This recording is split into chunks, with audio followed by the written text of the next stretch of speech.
So good morning, good afternoon, and good evening to everyone. My name is Federico Martire, and I am the director of the European project Bridging the Gap Chuk at FIAP Spanish Corporation. Welcome one and all to our virtual conference, Disability Inclusion in International Cooperation, The Way Forward. Bridging the Gap is an initiative aiming at the socioeconomic inclusion of persons with disabilities in 5 low and middle income countries, namely Burkina Faso, Ethiopia, and Sudan in Africa, Ecuador and Paraguay in Latin America. Bridging the Gap is funded by the European Union and implemented by a consortium of 7 partners led by FIAP. The project works to strengthen the capacity of public administrations and the organization of persons with disabilities in the same countries to impulse more accessible and inclusive public policies in line with the principles of the UN CRPD, nothing about us without us, and of the Sustainable Development Goals, to leave no one behind.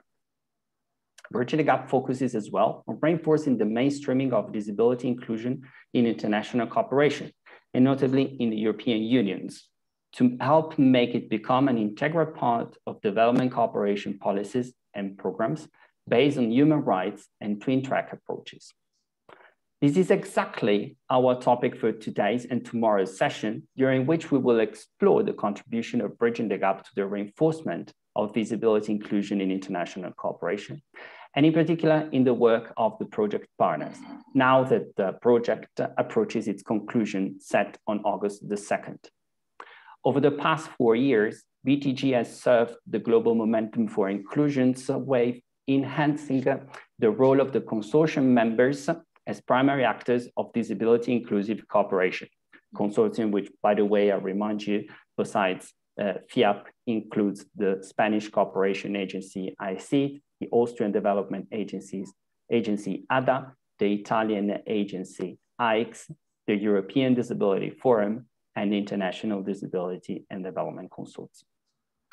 Overall, the project has organized 52 global workshops, webinars, and trainings with around 2,000 participants in total, launched 10 communication and visibility initiatives, having gathered almost 600 people, published 41 documents, and established important synergies with other EU and implementing partners programs. Building upon these experience is paramount to both consolidate the inclusion of persons with disabilities in development policies and to spearhead new innovative initiatives to the challenges the future will bring. And all of this we will be listening in a few moments from our panelists. Before getting into action and dwelling on today's agenda, allow me a very quick moment to thank all speakers who have accepted our invitation, as well as to the extraordinary project team who has incessantly worked for the organization of this conference, and notably to Carmen, Alessia, Jose Luis, and Jimena. Thank also to the consortium members, with a worthy mention for our colleagues from IFID Ecuador, who have given us technical support for today. Finally, I wish a good work session to the interpreters and captioners. Thank you in advance for your work. And we can now move on to the first speaker of our conference, actually our keynote speaker. And I have the pleasure and the honor to introduce you our distinguished speaker, Mr. Vladimir Chuk, Executive Director of the International Disability Alliance. And Vladimir, I hope I can see you now on screen. There you are, welcome, and thank you very much once again for accepting our invitation. A great pleasure to have you with us. Well, your intervention will help us setting a little bit the bar for the intervention that will follow. But I would like to start by asking you about one specific initiative that IDA has spearheaded over the past few years, which is the Global Action on Disability Network. What can you tell us about this initiative and how it has helped fostering disability inclusive development? Thank you, Vladimir. Thank you very much, Federico, and I would really like to thank you very much for bringing me here and to bringing us to this important event. I would like to also thank FIAP and everybody else that are working tirelessly on the Bridging the Gap too. It was and it is a very important project, and we thank all partners and consortium for for everything that you have done. I hope to see much more of the similar initiatives coming from European Union side. So let me speak a little bit about GLAD, Global Action on Disability. It is a donor coordination mechanism that brings together bilateral donors, foundations, UN system, international organizations, and organizations of persons with disabilities, with the goal to promote disability inclusive development and humanitarian action.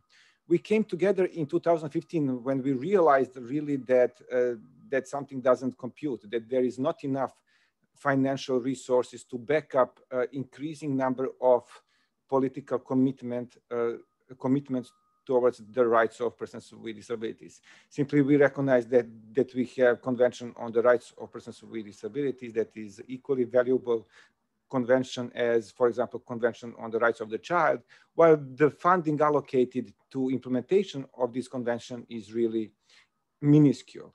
At that point, I remember that that we were comparing, for example, UNICEF with the $6 billion per year with the UN PRPD partnership to promote rights of persons with disabilities, which was the only UN body and UN pool fund to promote implementation of CRPD. Back then it was set at $3-4 million.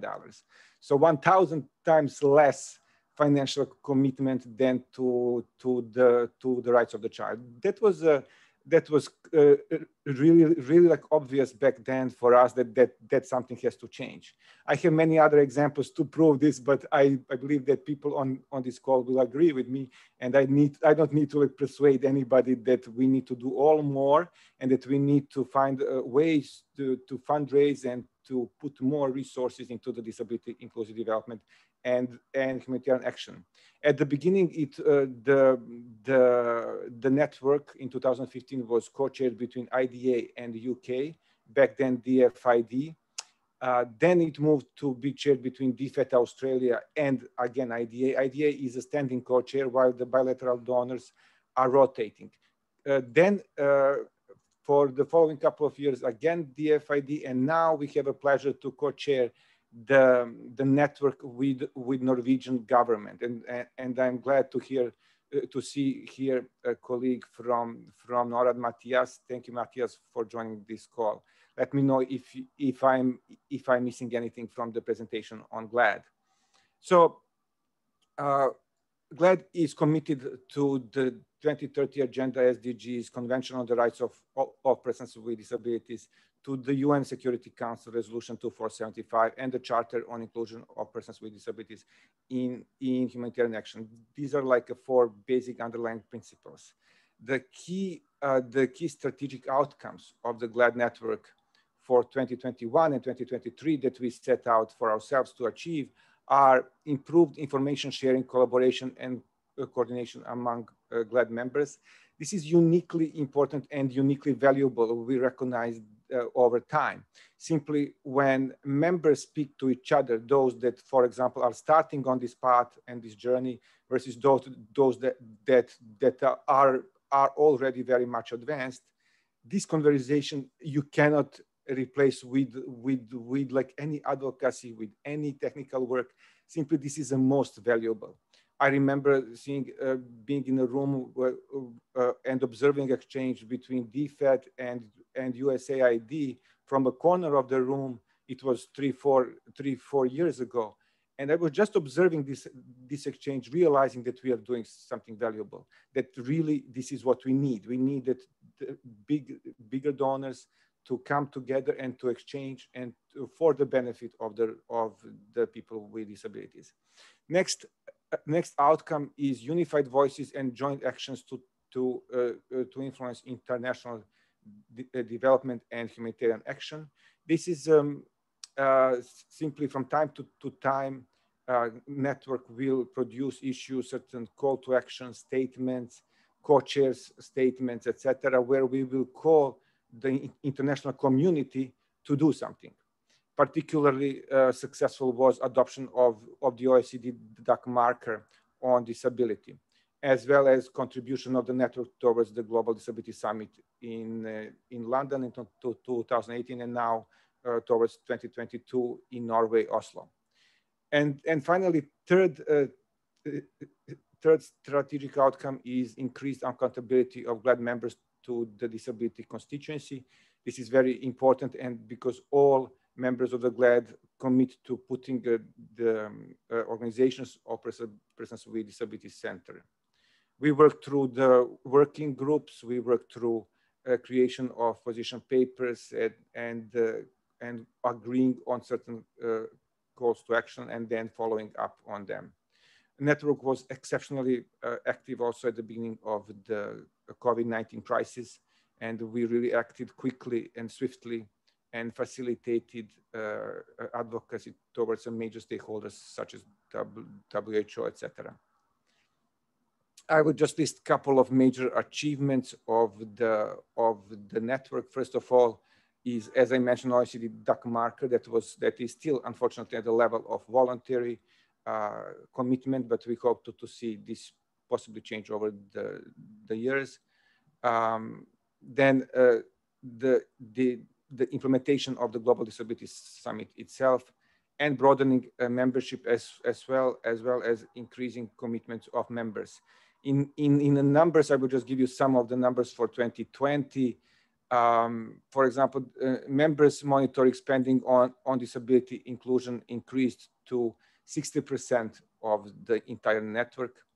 In 2020, 10 new members adopted OECD DAC marker.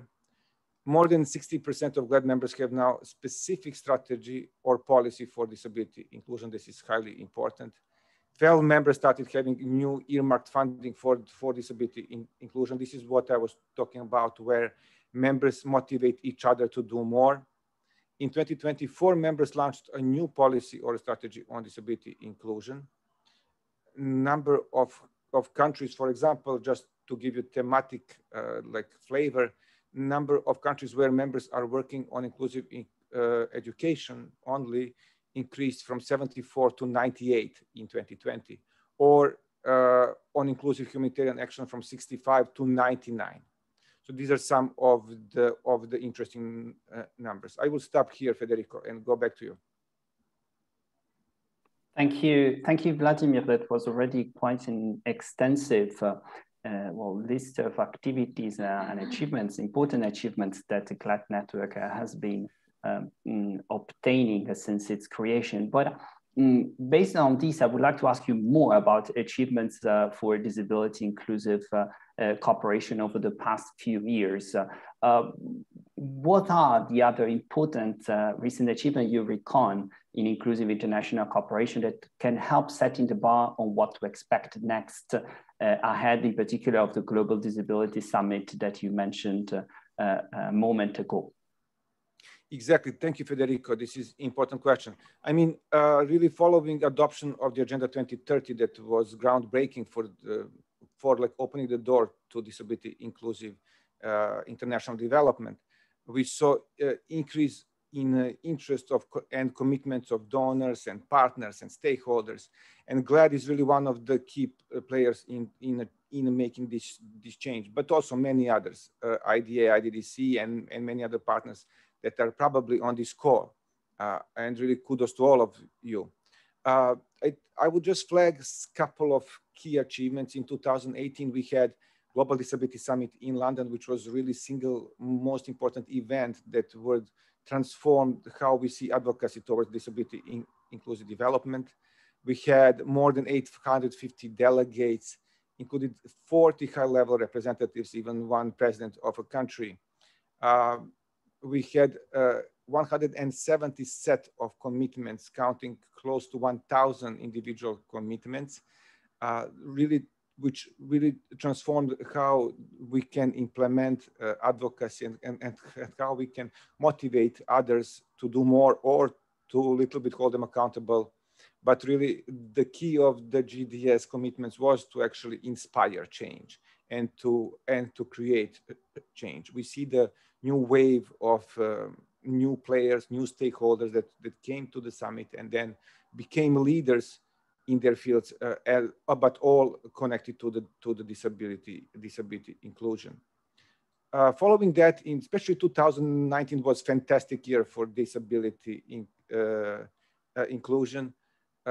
we saw adoption of the UN Disability Inclusion Strategy, which was very important document, which will transform slowly the UN system and how they include and count persons with disabilities in whatever they do.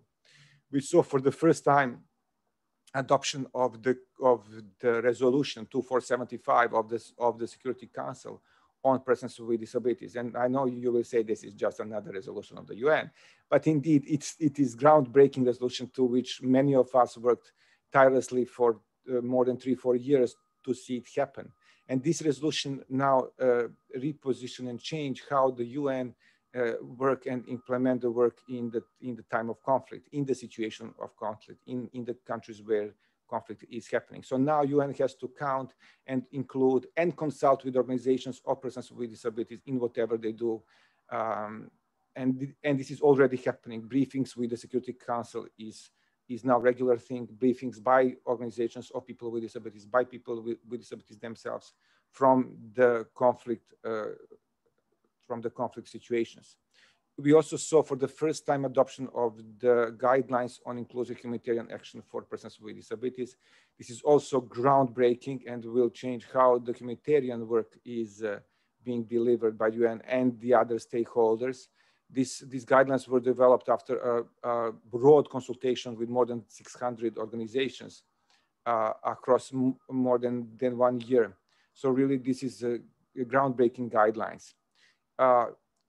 Again, for the first time we saw that the Global Humanitarian Overview of 2020 included a chapter on persons with disabilities. This is very critical because, for example, you will know that there is this, for example, list of 500 most critical items that UN is delivering in the cases of humanitarian action. And in none of these 500 items, there was zero on items that will facilitate inclusion and participation of persons with disabilities, whether in shelters or refugee camps, et cetera, And now we can have a really optimistic approach to see this happening so that we can make humanitarian work of the UN and other stakeholders more inclusive. Finally, we saw the first ever Global Refugee Forum, which also prioritized inclusion of persons with disabilities, as well as pledges during the forum. This is all really fantastic, and we are now looking at the next summit in Norway to take the torch forward, if you like, and we need this very much because in 2020, we all see dramatic change and dramatic pandemic that remind us very quickly that discrimination is live and kicking, that everything that we have celebrated in 2019 was forgotten overnight, where lives of people were diminished, where people with disabilities were deprioritized when hospitals and the health workers had to provide emergency healthcare services. There are countries where this was not the case, where the provision of these services were quickly fixed not to be discriminatory, but we saw so many discriminatory situations around the world that cost us many lives. And really, this is reminding us that the job is not done, that we have to do much more. And I would like to really see it as maybe this moment as a possibly beginning of the end of the tunnel, and to see something positive, and then coming of the GDS 2022 as new opportunity to renew commitments of the global leaders of the world towards disability inclusive development and humanitarian action. Thank you. Back to you, Federico. Yes, thank you very much, Vladimir. That were definitely important words, and it was interesting to hear so many, the first ever. It was the first time that it proves how things have been moving forward over the past few years, but on on the other hand, on how much needs more to be done, as you were saying, because first times need, you know, to be fostered and seeds to be watered in order for the plant and the forest to grow. So it is important that these is somewhat bring on to the future to become sustainable. And in this sense, from your experience and your knowledge, what kind of principle would you pinpoint, would you highlight in terms of disability inclusive development? What do you think are the key elements of these, and what you can tell to our listeners, many of whom may have or have not experienced in this field, to kind of taking into considerations in their programs and policies? Thank you very much, Federico. Again, a good question from your side, important question. So all these developments that came before pandemic, and I hope they will continue to come in the incoming years, really produce recognition, and we discussed this at the GLAD very much as well, and IDA and IDDC and all other places, that we need a significant investment in DPO's capacity building across all levels and all parts of the world. Why is that? Because now DPOs and their partners, organizations that are working for rights of persons with disabilities, need to implement or support governments or hold them accountable, or all of that simultaneously, many more tools and documents. So in the past, it was only CRPD. Now we have Agenda 2030. Now we have YASC guidelines on humanitarian action. Now we have a charter on humanitarian action, et cetera, Security Council. So all of this now has to be implemented, and we have to do something with that. Otherwise, it will be just a paper. So we need much more investment in like organizational capacity, institutional capacity, technical capacity of organizations or persons with disabilities at the national, local, regional, and global level, in order to implement all of this and to really see the change happening. So simply, we have to have simultaneously advancing the agenda and commitments we put forward, while investing in the capacity of DPOs to implement these achievements and commitments. So this is like where we are right now and where we are for the last 2 years. We didn't see so much probably of this capacity building over the last 2 years. It was sporadic. It was when we could do it because of the pandemic, quarantines, et cetera. But I think that we need to start looking back at this and to build forward better. I don't want to say build back better, because we are not going back. We have to go forward with this life and with the implementation of these many tools. First, maybe principle in doing all of this should be with the organization of persons with disabilities. So start with consultation with persons with disabilities and their representative organizations on what does it mean inclusive development for them and how they can be included. For us, and then it will be important that throughout the life course of the project, so implementation, monitoring, and evaluation, everywhere persons with disabilities and their representative organizations should be central. And simply talk to like organizations. It's not science fiction. I don't want to bring this to be some like theoretical course. It's simply talk with people, talk with the local people. They know what is needed. And to be honest with you, this is a justification of sustainability of your project, because organizations of persons with disabilities were there, or sometimes for many years, even 100 years. Some of the first organizations were established 100 years ago. And they will stay there way beyond the project finished and reports submitted. People with disabilities and their representative organizations will be there. So you have sustainability of your results if you include them from the beginning. For us, truly inclusive programming is both process and an outcome. And this is very important. So we are all learning in this process. And while this is collective commitment, as we mentioned, it is individual responsibility of all of us to implement inclusive development.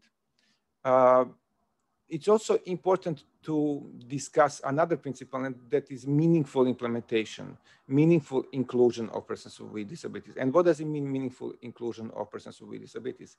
Simply, we need to provide accessibility of information. We need to provide reasonable accommodation. We need to provide a budgetary allocation for inclusion of persons with disabilities. There were some projects that IDEA implements with the partners from IDDC, with us, specifically with the site savers, with funding from UK government, DID, for example, Disability Inclusive Development, it is called. And we learned very quickly that we need to put these principles in place. We need to say that, okay, if your project budget doesn't include allocation for organizations or people with disabilities, something doesn't compute. So let's do a better job. Let's start the change from within, from ourselves. And then it was spectacular journey, spectacular learning over time, how organizations, IDDC members, and the others that are part of the DID consortium are doing this job and how they are learning. I'm sure, Federico, you have similar experience with Bridging the Gap and with the partners across the board. It's also important to create support for organizations of persons with disabilities, and to create different modalities for partnerships with organizations. For example, it can be fiscal sponsorships, it can be direct channeling of funding, et cetera, et cetera. Once again, to have this all happening, we need to invest in capacities of organizations of persons with disabilities, and also to invest in the capacities of the mainstream organizations and the other stakeholders. So I think this is a mutual capacity building exercise that needs to happen, and that it is happening indeed, but it needs to happen much more. And we are very optimistic to see this over the incoming years. There are more and more projects that we see mushrooming that are putting organizations or persons with disabilities central, such as, for example, big project that is coming from Norway and our partners Atlas Alliance that are working on, again, another consortium where they work with the mainstream partners, and again putting persons with disabilities and organizations of persons with disabilities central. Thank you, Federico. Thank you again, Vladimir. That was really extensive and rich, I believe. And yes, I think that ultimately we must keep in mind this fact that this global momentum for disability inclusion is still relatively young, and it needs to be fostered, as you were saying before, and needs mutual reinforcement. Organizational persons with disability on the one hand, public institution on the other, and international cooperation actors, of course.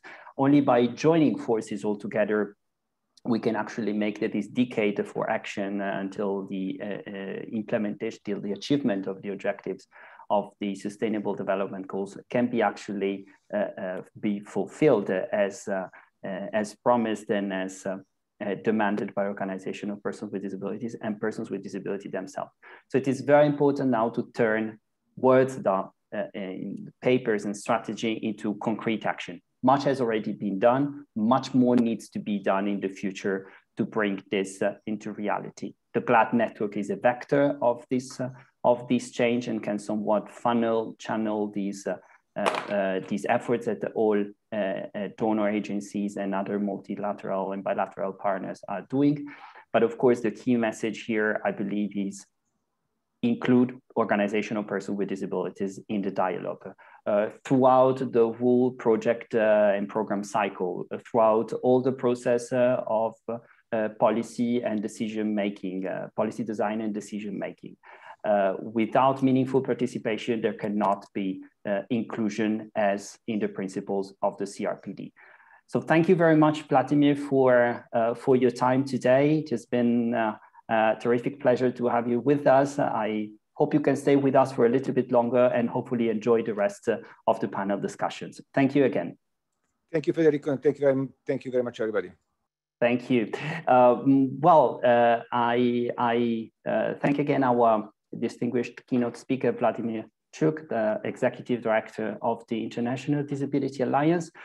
We are right on time to move on to the first panel of our conference dedicated to the role that Bridging the Gap has had on improving the capacity of the consortium member to embed the disability inclusion dimension into their work, programs, projects, and policies.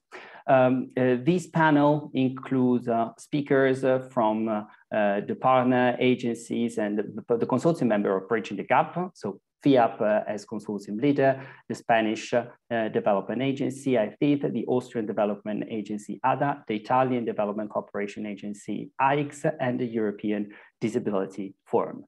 I now give just a little time to everybody to switch your interpretation setting if you want, since I'm gonna move on to our first speaker, Peggy Martinello, who is going to intervene in French. While you all switch, if needed, the interpretation setting to French, je me tourne vers Peggy et je lui donne la bienvenue à notre conférence. Merci beaucoup pour être avec nous. Peggy est chef d'unité administration publique et affaires sociales à la FIAP. Et Peggy, ma question pour toi, pour démarrer ton intervention, se base sur l'expérience Bridging the Gap pour la FIAP. Bridging the Gap a été la première expérience de la FIAP en tant que coordinateur d'un projet consacré à l'inclusion, à la promotion des droits et à l'inclusion socio-économique des personnes handicapées. Qu'est-ce que la FIAP en retient?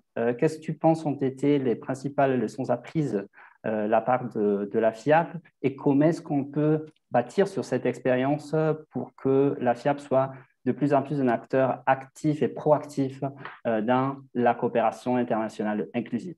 Merci Peggy. Merci beaucoup Federico. Bonjour à tous, bonjour à toutes et à tous.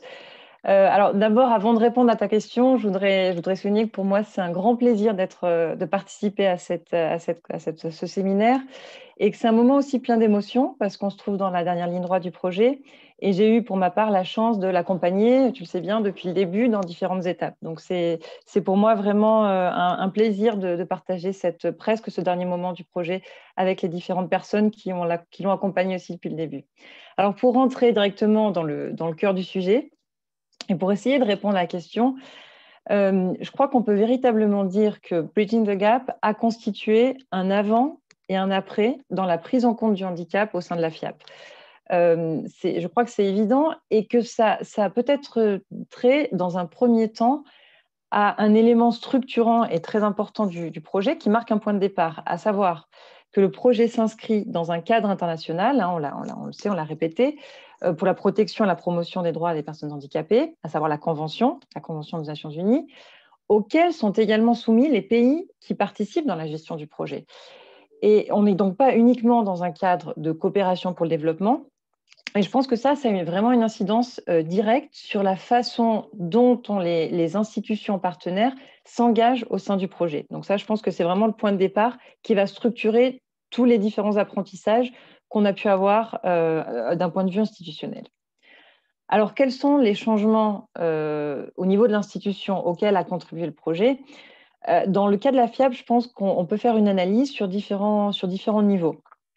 Alors, le premier grand élément, le premier grand bloc, je dirais qu'il a trait à la compréhension des dynamiques de discrimination et d'exclusion liées au handicap et à l'importance d'une approche basée sur les droits. Alors le projet, notamment grâce à différentes activités, les séminaires internes, les séminaires de formation, les séminaires organisés avec les pays partenaires, les publications, a impulsé une véritable approche intégrale sur le handicap. Ça combine, on le sait, la transversalisation, mais aussi les interventions ciblées. C'est la fameuse stratégie du twin tracking, qui a pour horizon les politiques universelles, mais qui va intégrer au cœur de l'action des stratégies différenciées pour assurer la pleine inclusion. Donc, en résumé, même droit, mais politiques différentes pour les faire valoir.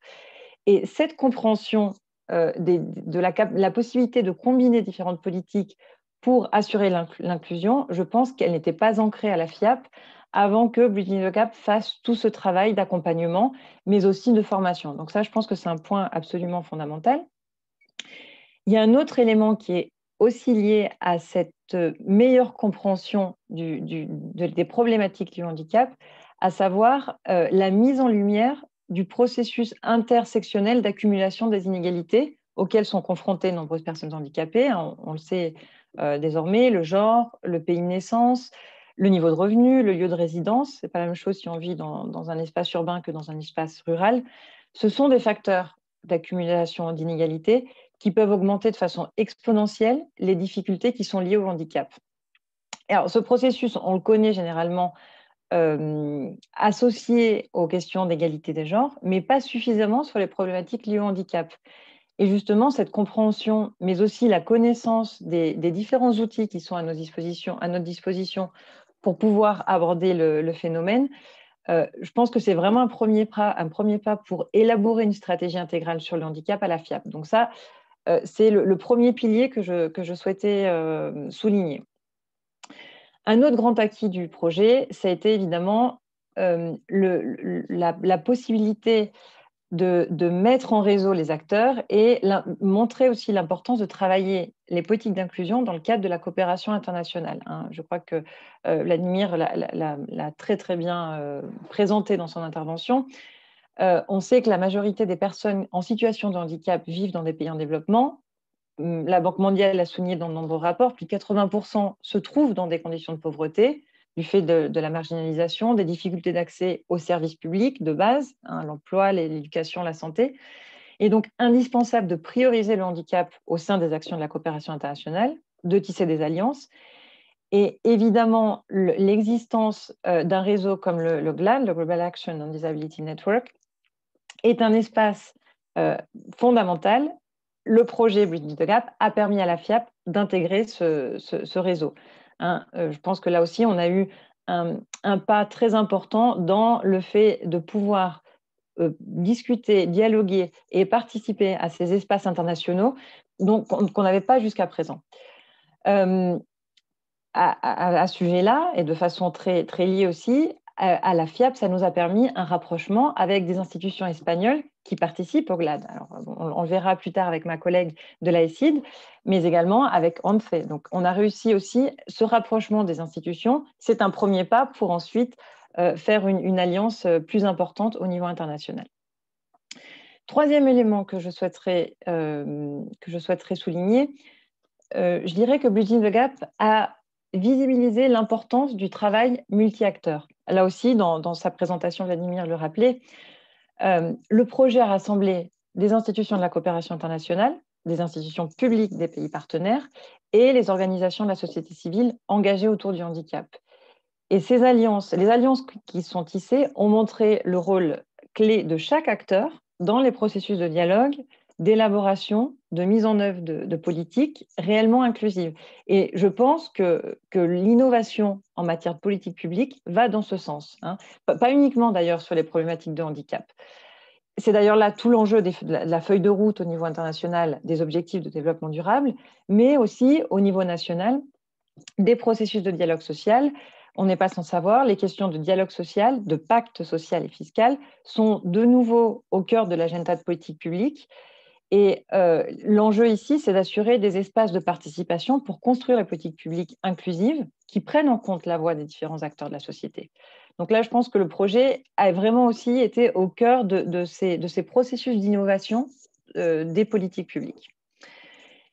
Pour terminer, au niveau interne, quels sont les apprentissages vraiment quand on a un regard plus interne et plus à l'intérieur de l'institution? Qu'est-ce qu'on pourrait retenir du projet? Il y a eu un document très important pour la prise en compte justement du moment dans lequel se trouve la FIAP par rapport au handicap. C'est un rapport qui a été élaboré dans le cadre de Bridging the Gap sur la transversalisation du handicap au sein des organisations membres. Et pour nous, ça constituait non seulement un diagnostic, mais aussi une feuille de route, parce que c'est un rapport qui élabore une série de recommandations. Alors, la FIAP a déjà avancé sur plusieurs de ces recommandations, notamment en matière de formation interne du personnel, d'inclusion du handicap comme une priorité au sein du plan stratégique, donc un plan stratégique à 3 ans, mais aussi, je le rappelais, dans la participation au sein du GLAD. Tout ça, ça a été impulsé grâce à Bridging the Gap. Mais il reste encore à aborder plusieurs recommandations qui sont importantes, qui sont peut-être les plus importantes même. Tout d'abord, l'élaboration d'un audit sur la transversalisation du handicap, non seulement dans les projets, mais aussi au sein de l'institution. Deuxièmement, l'intégration d'indicateurs sur le handicap lors de la formulation des projets. Hein, c'est indispensable pour la mise en œuvre des projets, mais aussi pour le suivi et l'analyse. Et surtout, la création d'un référentiel, d'une personne référente, d'une équipe, d'un département, d'un espace institutionnel référent pour ces questions, pour vraiment assurer une prise en compte intégrale. Alors, en conclusion, je dirais que le chemin à parcourir pour ancrer institutionnellement la prise en compte du handicap dans toutes les dimensions du travail, il est encore long. Mais les chantiers sont lancés et je dirais que le plus difficile est déjà acquis. On a réussi à changer le regard sur le handicap. Et ça, c'est fondamental pour pouvoir changer sa prise en compte dans l'ensemble des actions. Donc désormais, il reste le plus important, mettre tous les moyens en œuvre pour que ce soit possible. Pour rester dans les temps, je voudrais simplement conclure rapidement. Je ne pourrais pas finaliser mon intervention sans remercier et sans féliciter absolument toutes les institutions, mais aussi et surtout, je dirais, toutes les personnes qui ont fait possible ce projet, nos partenaires, membres du consortium, les institutions issues des 5 pays partenaires, les institutions européennes, mais aussi et surtout l'équipe de grands professionnels qui ont impulsé, qui ont accompagné ce projet depuis le début ou parfois aussi qui l'ont pris en route. Je vais me concentrer sur l'équipe de la FIAP, évidemment. Donc, je remercie et je félicite énormément Federico, Carmen, Alessia, Jimena, José Luis, Asun et Yolanda aussi qui est arrivée récemment. Voilà, merci beaucoup. Et disponible pour des questions ou pour approfondir dans le dernier espace de débat. Merci. Merci à toi, Peggy. Merci beaucoup pour tes mots. Merci pour nous remercier aussi. Bien sûr, on en est heureux. Et merci surtout pour souligner ces 4 messages clés en fait, qui font le pilier de combler les gaps, de bridger les gaps dans le travail de la FIAP. Et c'est très important, je crois, tes derniers mots, notamment par rapport à ce que tu indiquais en parcours long. Mais que les chantiers sont déjà lancés, une partie importante du travail a déjà démarré avec un changement de regard sur la question de l'inclusion des personnes handicapées dans le travail de la FIAP. Et j'espère vivement, franchement, que ça puisse continuer dans l'avenir et que la FIAP continue en fait, dans son parcours d'acteur proactif pour la coopération inclusive. Donc, merci encore, Peggy, pour tes mots, pour ton intervention. Je retourne maintenant à l'anglais en m'excusant avec des interprètes, à tout le monde qui doit à nouveau changer les fonctions d'interprétation. And I now switch back to English and I turn to Mr. Georg Huber-Grabenbart, and I truly hope I pronounced your last name acceptably well, Georg, advisor for EU-funded projects at the Austrian Development Agency. Georg, I would like to ask you, the Austrian Development Agency has been working and investing in training and supporting its staff to reinforce the agency's capacity to operate for inclusive development. Can you tell us about the main steps you have undertaken and what are the main plans for the future? Thank you, Georg. The floor is yours. Thank you, Federico. And yes, you pronounced my name very well. It's not an easy name, so thanks a lot for that. And good morning, good afternoon, bonjour, buenas tardes, buenos dias, and schönen guten Nachmittag to all of you. And thanks also for inviting us on behalf of the Austrian Development Agency to this event. It would have, of course, been nicer to meet all in person, not least since I would not need to look like a pilot, but it is good to have these events and it's good to see so many people here. Thanks also for raising this question, this initial question, which is indeed an area which kept us busy for quite some time now. At the outset, I can already state that it has been and it's still thick boards we needed and still need to work, to work for inclusive development, as we say in German language. But before I respond more in detail to the question raised, Let me also thank, on behalf of the Austrian Development Agency, the European Commission for the opportunity to participate in Bridging the Gap, FIAP for its effective leadership, and all the consortium and implementing partners for the good collaboration we had in the last couple of years. So what have we, ADA, done to strive for inclusive development and to train our staff in this respect? What role BTG has played in this respect, and what challenges we faced so far, and what are we planning to do in the future? The starting points for our engagement are legal obligations, actually, we are having. I have to mention the Austrian Development Cooperation Act from 2002, which obliges us to consider the needs of people with disabilities in all our measures, and which resulted in the elaboration of guiding principles in this respect. The accession to the UN Convention on the Rights of Persons with Disabilities in 2008 resulted in a new boost in this respect and the adoption of new measures. And we believe that BTG and also other measures that were also mentioned by Vladimir some minutes ago, they also have the potential to again bring some dynamic in this process, which is indeed a very complicated or a longer process, let's say. These obligations have been translated in political guidance documents, for example, the National Action Plan on Persons with Disabilities or ADA's Human Rights Policy, which in turn have been internally translated into institutional and operational measures. All these measures, they aim at strengthening our approach towards more inclusion. Institutionally, we have, just to mention two measures we took, we have equal opportunities officers established who are responsible for ensuring the inclusion of persons with disabilities in our own processes and structures as an institution. They ensure, or they aim at contributing to make ADA accessible, barrier-free, or that also persons with disabilities, for example, work for us. There are also integrity officers we established. They are responsible to ensure that no discrimination whatsoever takes place with respect to persons with disabilities. And they also conduct regular trainings on the code of conduct we are having in this respect and its implementation. And the second and the more important, maybe more important element in the context of our conference here is what we did so far to integrate inclusive development in our project cycle management. And here we have several layers, several levels. First, it's already 10 years ago now that we established a working group on disability, where also ministries, the Austrian Foreign Ministry, for example, the Social Affairs Ministry, disability NGOs and think tanks are represented, which meets regularly to discuss how inclusion could be more effectively applied in Austria's development cooperation efforts, including ours. We have established also internally an environmental, gender and social risk assessment process, which every project must undergo, and in the context of which risks and mitigation measures are assessed, including how to ensure that inclusive development is adequately addressed.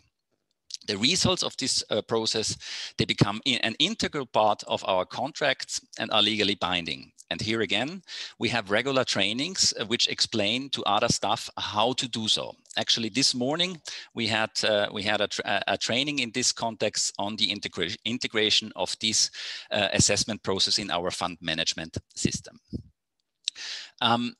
Another measure we took in the last couple of years is that we increasingly aim at ensuring that also our procurement processes, especially for consultancy services, that organizations and individuals with disabilities are obviously not discriminated against, but also that they sometimes get preferential treatment if the law, of course, permits to do so. And then we also have a governance expert who is supported by external advisors, who translates all these legal and political requirements into our processes and structures. And here, and probably most importantly, he and these external advisors, they elaborated a handbook on the inclusion of persons with disabilities, which is also the primary basis for our trainings and disability mainstreaming in all our processes. This handbook is based on the human rights-based approach to development. It applies a twin-track approach, as I assume many of you do. And it therefore gives guidance to ADA staff on how to apply disability mainstreaming, meaning the application of the principles ownership, do no harm, equality, non-discrimination, participation, accountability, and empowerment in all our projects, as well as on what to take into account when supporting specific inclusion projects, which also frequently take place in the context of our activities. The handbook also explains what disability is and what it is not. We follow here a social approach and what needs to be done in each project phase. For example, it describes how to conduct baseline studies, data collection in the identification phase, or how to undertake risk assessments or to identify persons with disabilities in the project design phase. The handbook is not only applicable to ADA staff, but also to project partners, persons in the field, and also NGOs and implementing organizations that work with us. All in all, we can say that we have made some progress when it comes to the elaboration of guidance documents, on the inclusion of persons with disabilities. However, it was not always easy to implement all these guidance documents in practice, and hence we were also recently criticized by the OECD in the context of the Austrian DAC peer review in 2020 that there is a lack of staff guidance on disability rights. And also BTG, a BTG study from 2020 emphasized that mandatory staff trainings and reinforcing our twin track approach to disability inclusive development in all ADA policies would be very useful and desirable. Therefore, we put emphasis in recent times on training opportunities, and how to support the capacities of our staff members to ensure or to strive for more inclusion. In 2019, it was the Ethiopian BTG team that conducted trainings for our heads of units, including the managing director in Vienna, for our embassy and coordination office in Addis Abeba. At the end of 2020, our governance expert and the Ludwig Boltzmann Institute for Human Rights, they organized a webinar for our staff on the inclusion of persons with disabilities. And in the future, we are currently aiming at institutionalizing trainings on inclusive development. And in fact, with the help of BTG, we launched a process that aims at installing permanent online training modules on inclusion of persons with disabilities for ADA staff and project partners. We are still in this process, and we hope to have it finalized until the end of the implementation period. Györke, 2 more minutes for you. Thank you. Okay, thanks. While these trainings and also other BTG efforts have already helped to strive for more inclusion, we believe, we also faced and still face a couple of challenges. One challenge in our efforts was a certain mainstreaming fatigue we experienced, and also a competition of cross-cutting themes. There are some cross-cutting themes which seem to be dominant, gender equality, but equally important, of course, gender equality is one of them. It's a resource issue, or there's only one governance expert we are having currently responsible for all our inclusion efforts. The devil is in the details. The translation of some requirements, like information must be accessible, understandable, and adequate for all, is not always easy. The elaboration of assessment procedures is a process that works quite well, but the implementation is not always easy. And it's also an ownership issue in the country where we are engaged, but also within our institutions. Despite these and other challenges, some things have been already achieved, and we hope that BTG can also entail new dynamics, as I said, in this respect in the future. We are going to have a new managing director in the near future, and there might be also a window of opportunity for us to further engage in this area. Given that there are 15% of the world population with some form of disability, many of them in developing countries, and most of them belonging to the poorest parts of the population, inclusive development is actually a must. And if we really want to leave no one behind and reach the SDGs. The EU's disability rights strategy or multi-donor actions like BTG are, in our view, key contributions in this respect. They foster inclusion, they foster collaboration among donors, they take into account what each donor can do best, and hence also contribute to more effectiveness. We stand therefore also ready to continue in whatever form the work that has been started with BTG in Ethiopia. And we would like to finally thank again the European Commission for your trust in the work we are doing, to FIAP for this really great and excellent leadership, and all the consortium and implementing partners for the fruitful collaboration of the last couple of years. Thank you very much. Thank you very much, Georg. Well, it was very interesting to listen from you. I mean, we know each other. We already know many things that Ada has been doing in terms of disability inclusion, but I really appreciate your frankness and open-mindedness when it comes to analyzing what are also the challenges and the setbacks that Ada has to go through in terms of disability inclusion. I think it's an important lesson learned for everybody. Like, we do have this fantastic handbook. By the way, somebody asked in the Q&A if you could share a link to the handbook if possible. I think that would be interesting for others also to access to it. But of course, in order not to remain a hollow strategy and to remain at paper level, as also Vladimir was saying before, it needs a lot, and it needs resources. There is mainstreaming fatigue that I totally agree with you upon, this cross-cutting conflict that sometimes comes along. And I think this is very common to many other cooperation actors. And in order to comply with the obligation of the CRPD, it is important that this product is upheld at the highest possible management level, so to be trickled down then onto the staff. And all the work you have done in terms of staff training, leveraging also on the experience of the fantastic BTG team you have in Ethiopia, I'm sure it will pay off in the future, and hopefully can be built upon into new initiatives. So thanks a million, Georg. It was a very great intervention. And one point I also agree with you, what a pity we cannot meet in person for a final goodbye. But that's the word we live on right now.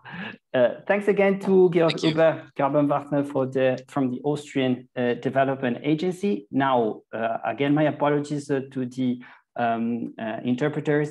I'm passing on to Spanish to introduce our next guest speaker, who's also going to intervene in Spanish.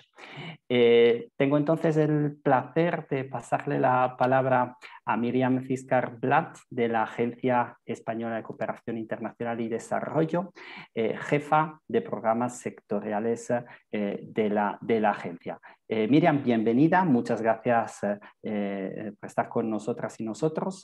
Y mi pregunta para empezar tu intervención es que Haití tiene una tradición de colaboración con la sociedad civil española bastante consolidada en el marco del apoyo a la consolidación de la inclusión de los derechos de las personas con discapacidad. En este sentido, ¿cuánto importante es esta relación que existe para la ECID, no solamente en el marco de Bridging the Gap, sino que más allá? Muchas gracias, Miriam, y te cedo la palabra. Muchas gracias, Federico, y muy buenos días, muy buenas tardes a todos y a todas. Quisiera comenzar agradeciendo a la FIAP por la organización de este evento y por el liderazgo del proyecto, y en especial al moderador y director del programa, Federico, por todo su trabajo y coordinación. La verdad es que ha sido estupendo todo este tiempo y hoy me tiene más impresionada todavía con toda la amalgama de idiomas que habla y cómo cambia de uno a otro, ¿no? También quisiera aprovechar para agradecer a su excelente equipo y reconocer y alabar a mis compañeros y compañeras de AECID en Ecuador y Paraguay. También agradecer y reconocer al resto de miembros del consorcio, así como a Vladimir por su estupenda introducción y a mis compañeros y compañeras de mesa. Y, como no, a todas las personas que nos estáis viendo. Muchas gracias por vuestro tiempo. Y para centrar, antes de adentrarme en la pregunta que me ha realizado Federico, quisiera comenzar reiterando el compromiso de la cooperación española con los derechos de las personas con discapacidad. Desde la firma por parte de nuestro país de la Convención de los Derechos de las Personas con Discapacidad, así como su protocolo de ratificación en 2008, se han ido procediendo a la armonización de toda la legislación española para adaptarla a los compromisos de la Convención. En ese sentido, quiero comentarles que existe una subcomisión parlamentaria que está llevando a cabo, tras unos meses de duro trabajo, la redacción de una nueva ley de cooperación internacional adaptada a los nuevos tiempos y con toda la experiencia adquirida de estos años, y se espera contar con el mayor consenso de todos los actores de la cooperación española para que sea aprobada en esta legislatura. Estamos convencidos de que esta nueva ley también va a recoger todo lo relativo a los derechos de las personas con discapacidad, y estamos convencidas de que va a ser así también porque se ha contado con organizaciones de la sociedad civil que luchan por estos derechos. Mencionar también que el Gobierno español ha aprobado recientemente la Estrategia Española de Acción Exterior 2020-2024, donde figura expresamente la defensa y promoción de los derechos de las personas con discapacidad. En esta estrategia se recogen las prioridades y objetivos de la acción exterior de España para los próximos 4 años y se ha elaborado también tras una amplia consulta. Como ven, van a ser meses e incluso años de trabajo muy intenso, ¿no? De trabajo conjunto. Los nuevos retos nos llevarán también a planificar entre todos un nuevo plan director de la cooperación española para los próximos 4 años. Va a ser el 6º plan director de la cooperación española. Y por todo ello, nuestra cooperación española estará en línea con lo marcado por las recomendaciones realizadas a nuestro país tras el examen realizado en marzo de 2019 sobre el seguimiento de la Convención de los Derechos de las Personas con Discapacidad. Y centrándome más en la pregunta planteada por el moderador, decir que el trabajo que realizamos con nuestros socios estratégicos de la sociedad civil y en alianzas multiactor es absolutamente prioritario para la Agencia Española de Cooperación Internacional. Sin ánimo de hacer un listado exhaustivo de las iniciativas que estamos llevando a cabo, sí voy a mencionar algunas buenas prácticas. Entre otras, han recibido financiación vía proyectos la Confederación Española de Personas con Discapacidad Física y Orgánica, COCENFE, apoyando a la Red Iberoamericana de Personas con Discapacidad Física. Actualmente esta red cuenta con 22 asociaciones de personas con discapacidad física de 13 países de América Latina.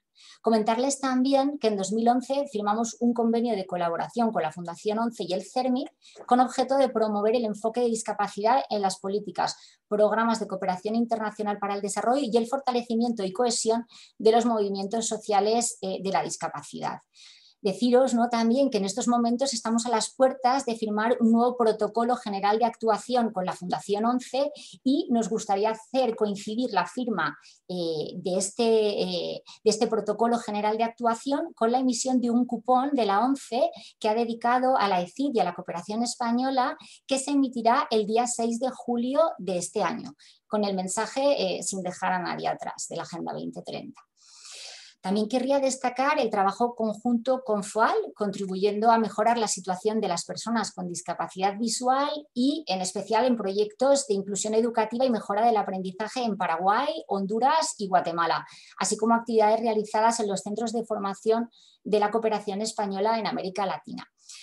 Otras ONGs, vía la convocatoria de proyectos o de convenios, han llevado a cabo un acompañamiento a organizaciones de la sociedad civil implicadas en la exigibilidad y prestación de servicios para personas en situación de discapacidad. Entre otras, pues mencionar la Fundación para la Promoción Social de la Cultura, el Movimiento por la Paz, el Desarme y la Libertad y Cruz Roja Española, entre otros, ¿no?, con proyectos en países como Líbano, Siria, Egipto, República Dominicana, Perú y Ecuador. Y cómo no, mencionar el trabajo de AECID como miembro del consorcio Bridging the Gap, Inclusive Policies and Services for Equal Rights of People with Disabilities, que se está llevando a cabo desde febrero de 2017. La AECID, junto con FIAP, lleva a cabo las actividades propuestas en Paraguay y en Ecuador. Y AECID se ha centrado en contribuir a la articulación entre las organizaciones estatales y la sociedad civil, funcionando como facilitador y vinculando también a organismos internacionales al sector de la discapacidad. Esta coordinación y diálogo constante ha sido necesario tanto en Madrid a la hora de plantear el proyecto como en Ecuador y Paraguay, por lo que ha habido muchos actores implicados. En el caso de Ecuador, la intervención se ha centrado en la inclusión de los temas de discapacidad en la educación pública y principalmente hemos puesto el foco entre los 8 y los 10 años por ser el momento del periodo educativo en que los niños y las niñas adquieren la base de su alfabetización y también las competencias matemáticas. Todo ello por medio del trabajo de las 4 federaciones especializadas del país: personas con ceguera, discapacidad visual, discapacidad física y discapacidad mental, parálisis cerebral, autismo y síndrome de Down, el Consejo Nacional de la Igualdad en Discapacidad, el CONADIS y el Ministerio de Educación. En Ecuador, estas 4 federaciones han logrado firmar un convenio con el Ministerio de Educación para la educación inclusiva, lo cual ha permitido la distribución a nivel nacional de materiales educativos diseñados para la inclusión, así como actividades de formación de docentes y de personal educativo.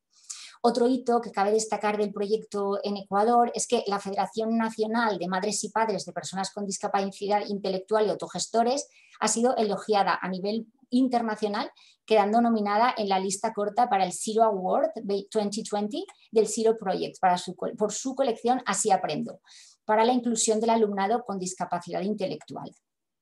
Y esto ha sido en Ecuador. En Paraguay, la actuación ha fomentado también la inclusión de las personas con discapacidad en el ámbito educativo y también ha logrado la obtención de datos accesibles acerca de personas con discapacidad. En ambos países ha sido muy importante la implicación de las organizaciones de la sociedad civil y del gobierno, destacando siempre la coordinación de todos los actores implicados en la materia. En Paraguay, el proyecto ha contribuido a la visibilización de las personas con discapacidad en las estadísticas y registros del país y por ende a la incidencia en políticas públicas específicas, como por ejemplo el Plan de Acción Nacional por los Derechos de las Personas con Discapacidad o la política educativa, garantizando siempre la activa participación de las personas con discapacidad o sus representantes. También en Paraguay el proyecto ha supuesto un fortalecimiento institucional de la CONADIS, que es la institución representante de la sociedad civil, y de la SENADIS, que es el órgano estatal, y se ha favorecido el diálogo entre ambas. Y no quisiera cerrar esta intervención sin sumarme a las palabras de Vladimir y a las de Peggy Martinello en lo relativo al GLAD, la Global Alliance for Disability Network. Contar que la ECID se sumó como miembro no donante a la red en julio del 2019 y junto con la FIAP y junto con la Fundación 11, ¿no? Y desde la ECID la participación de la red se realiza desde el Departamento de Cooperación Sectorial, que es el departamento que yo lidero, y acudimos conjuntamente a las reuniones de la red con la FIAP y con la Fundación 11. Y aquí, pues, el desafío más grande que tenemos, ¿no?, tanto en esta red, en la participación en esta red, como en el resto de iniciativas que decidimos emprender en favor de los derechos de las personas con discapacidad, será nuestra capacidad de poder coordinarnos y de trabajar en alianzas. Coordinar los recursos que tenemos, que ojalá fuesen más, pero por lo menos los que tenemos, para que estos se multipliquen y que podamos cubrir la multiplicidad de retos y de necesidades localizadas geográficamente en los distintos territorios, entendiendo que las necesidades son múltiples, pero que nuestro objetivo es uno: asegurar el cumplimiento de los derechos de las personas con discapacidad, sin dejar a nadie atrás. Y aquí tenéis el compromiso de la Agencia Española de Cooperación Internacional. Seguiremos trabajando de la mano, en alianza con las organizaciones de la sociedad civil, en alianzas multiactor, también con el sector privado, con organismos internacionales, con otras agencias de desarrollo y con quien quiera sumarse a este objetivo como Cooperación Española y como Equipo Europa. Muchísimas gracias, Federico. Aquí dejaría la intervención. Muchas gracias a ti, Miriam, por tu intervención, por tus palabras al respecto del proyecto. Creo que es muy interesante lo que has aportado sobre el momento para la cooperación española, ¿no? Es un momento, quien trabaja en la cooperación española lo sabe bien, es un momento de cambio muy importante y de cómo toda esta experiencia que se ha ido construyendo, en este caso tú has ejemplificado de forma muy interesante la colaboración que existe entre la ECID, la sociedad civil, este esfuerzo conjunto de la cooperación española para aportar sobre los temas del desarrollo inclusivo. Pues bien, como toda esta experiencia tenga que verse reflejada y seguramente, seguro se verá reflejada en la nueva ley de cooperación, en la estrategia, ya se ve en la Estrategia Española de Acción Exterior 2024 y en el futuro sexto Plan Director de la Cooperación. Y todos estos elementos, ¿no?, que se han ido construyendo a lo largo de los años son más o menos pequeñas o grandes semillas que se han ido plantando, en este caso por parte de la ECID, junto con varios actores de la sociedad civil, y que ahora se pueden consolidar para que toda la cooperación española conjunto sea un actor central y relevante de la cooperación inclusiva. Y como bien has dicho al final, tenga una participación cada vez más importante, dinámica e incisiva en el Global Action on Disability Network, NECLAD Network.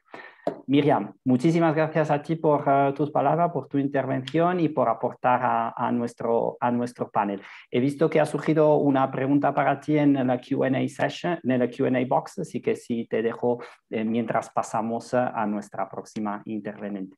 Muchas gracias, Miriam. Gracias, Federico.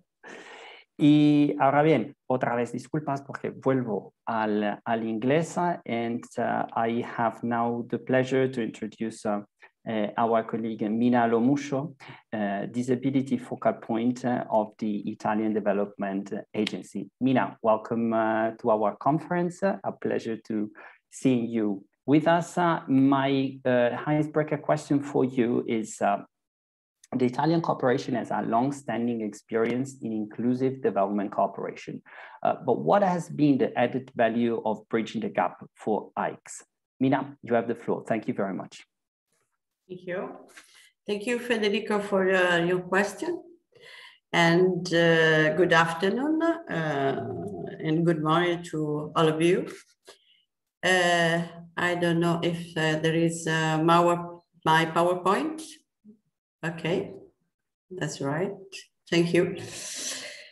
Then, Italy is considered a reference for what concerns inclusive education and mental health care. But processes started at the end of the 60s, and this would not have been possible without the involvement of all segments of society, and especially the organization of persons with disability and the persons with disability themselves and their family. The Italian development cooperation has always been focused on promoting and protecting the rights of persons with disabilities, and disability sector remains firmly in new policy guidelines adopted in 2018 for mainstreaming disability, with a particular attention to humanitarian aid. Participation is a core element of our activity in line with the UN Convention on the Rights of Persons with Disability, which is considered an outcome of the mobilization of organizations of persons with disability. And the reinforcement of organization of persons with disability has been a major focus in the Bridging the Gap 2 project implemented in Burkina Faso and Sudan. And we cannot forget that most of the persons with disabilities in Africa are deprived of basic resources and mostly rely on income from informal jobs and are at high risk of living in poverty. Therefore, to hear their voices, the organizations need long-term technical and financial support, particularly today, because we are facing an even greater challenge, the COVID pandemic, that will have a devastating effect on low-income countries whose health systems are weak, and this will reflect in increased inequity. In Burkina Faso, with the project Bridging the Gap 2, Italian agency has been supporting local institutions which have developed a simplified guideline for the evaluation of disability, with the aim to facilitate the access to the invalidity card and the adoption of national strategies and the related plan of action for persons with disabilities. Embedded in the human rights approach of the convention, these tools will provide a comprehensive framework for promoting the rights of persons with disabilities, also for the international community committed to the Agenda 2030. In Burkina Faso, the project ensures the mainstreaming of disability, both in bilateral as multilateral initiative. As an example, in the project Youth and Employment, implemented by IOM, 16% of beneficiaries were persons with disability, or another case is the Handicraft Center for the transformation of cotton being implemented with the local Ministry of Trade and Commerce, which has been designed as a barrier-free environment to facilitate the inclusion of craftsmen with disability. In Sudan, the presence of a dedicated, specific initiative on the promotion and support of the rights of persons with disability has facilitated a cross-cutting approach among different sectors interested in supporting social inclusion across the multiple ongoing initiatives. At the same time, the presence of these several initiatives allow BTG2 to operate in already functioning structures to benefit from synergies with ongoing activities and partners to facilitate the achievement of projects target and allow outreach to other sectors originally not included in the project's scope. In Sudan, BTG2 has collaborated with the Health Project at Torna, implemented by Italian agency, supporting the participated rehabilitation of a health center with a social assessment. This partnership produced a detailed report comprising the necessary features for the future health center that will be a hub for inclusive social and medical services. This commitment is strategic also in view of the Team Europe initiative, the EU partnerships multi-annual programming aimed to provide a significant leverage for the partners country. In this view, encompassing protection policies with the donors country actions and supporting the meaningful participation of all the groups will ensure the coordination and efficiency of the external actions, maximize the expected impact towards the group more at risk of vulnerability. Concerning the added value of the project, therefore, the Italian agency finds in the BTG project the possibility to further support interventions that can benefit from the experience and knowledge brought by European partners and civil society organizations that can enrich the entire process of planning, management, and evaluation of initiatives in this sector. In conclusion, I think that despite of challenges, the political changes in Sudan, the war with terrorism in Burkina Faso, the global pandemic, the project has achieved good results. However, we have to consider that it was a pilot project. Therefore, it's important now a joint reflection among all the BTG partners at the global and local level that will allow us to continue to implement what we have shown. This means to continue to pursue large programs and not projects, and to invest important resources to have a long-term impact. To continue to work in a partnership with cooperation agencies, international organizations, civil society representatives, and their organizations and the EU delegation. Moreover, to reinforce a bottom-up approach, starting from the needs of partner countries, that is, taking into consideration the needs of persons with disabilities and their organization. This will promote a systemic approach to mainstreaming and will ensure the sustainability of intervention. Last but not least, to preserve this BTG experience and finding ways to work together, because bringing together all the relevant actors of development cooperation is the most effective way to contribute to the socioeconomic inclusion, equality, and no discrimination of persons with disability, and ensure that no one is left behind. Thank you for your attention. I would like to thank you all the partners, the European Commission, for the work done. Particularly, I would like to thank you, the project coordinator and the project management unit, for the work done. Thank you. Thank you very much, Mina. Grazie, grazie mille. I think that you also brought to the table topics that others have brought. That means that there is a consensus right now on the importance of some aspects. Is working together, these need to embed organization of persons with disabilities in all phases of the design and implementation and evaluation of programs and projects. The importance to scale up initiatives and programs, dedicate more resources. And I think that what was very important in your last point is to try to determine and long-lasting impacts. It's important that we need to be as much as possible long-sighted. It might seem banal, a little bit hollow here. It's obvious that you all want sustainability of project and initiative results, but that must be taken into consideration since the beginning of the design of projects and programs. So thank you for bringing these to the table. Thanks to you and the Italian agency for all the work done throughout these 4 years of Bridging the Gap and more. Grazie, Nina. Thank you, grazie. We are coming to an end of our first panel, and we get now to our last but not least speaker, of course, Marion Steffe from the European Disability Forum International Cooperation Manager. Marion, welcome. Thank you for being with us today.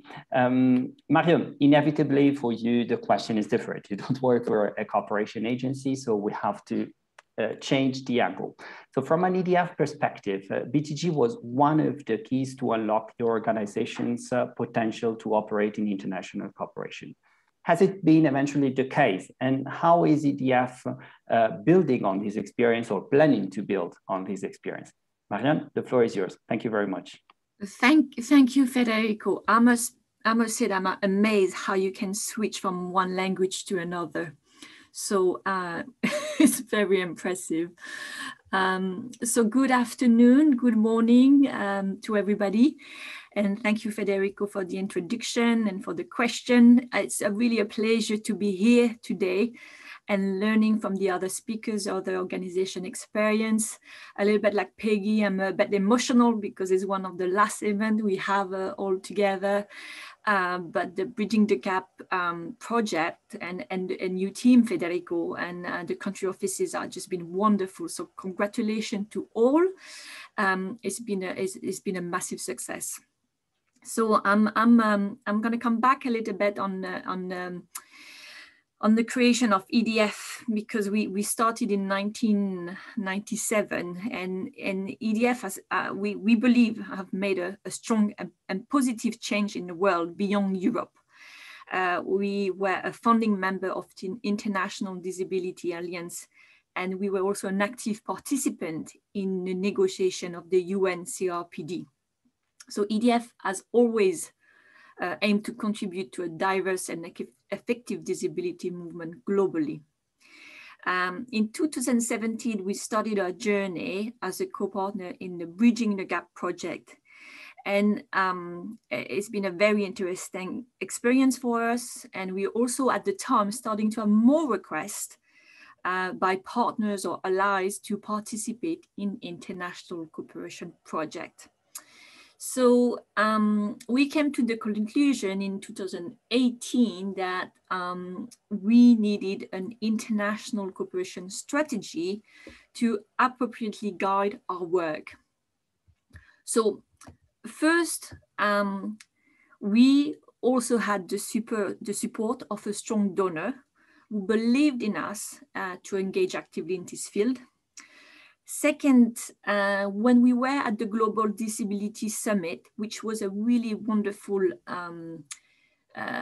event, what we realized there was actually little involvement of the EU at the time, with no commitment made by the EU.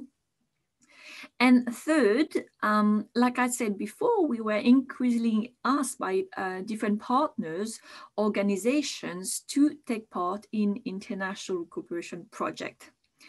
And for us, we needed to be clear on why we would take part. So why should we engage in international cooperation? What is our role as a European DPO? What can we bring to the table? And how we do not take the place of others DPO from the global south? What is our added value, etc. So if I go back to the role of EDF, our primary role is to promote the rights of persons with disability in Europe. We follow rigorously the UN CRPD, and we act as a watchdog to ensure the implementation of its articles to make sure they are followed appropriately by the European Union. And as you know, the EU has ratified the CRPD in 2010, and is the first and is only the only regional integration in the world to have done so. But we realized that the Articles 11 on humanitarian action and Article 32 on international cooperation of the CRPD were overlooked by the EU. While the EU and its member states are the largest development donors altogether in the world, the inclusion of persons with disability in EU policies, programs, and projects were not always a priority, despite this new Bridging the Gap project at the time. So we felt we needed to step up our game and to ensure all the articles of the CRPD were properly implemented and monitored by the EU, and not just the one focusing on internal affairs. So it is really fair to say that our involvement in Bridging the Gap also helped us to understand what our role could be. So we needed a strategy. We needed a strategy, a clear strategy to guide our thinking.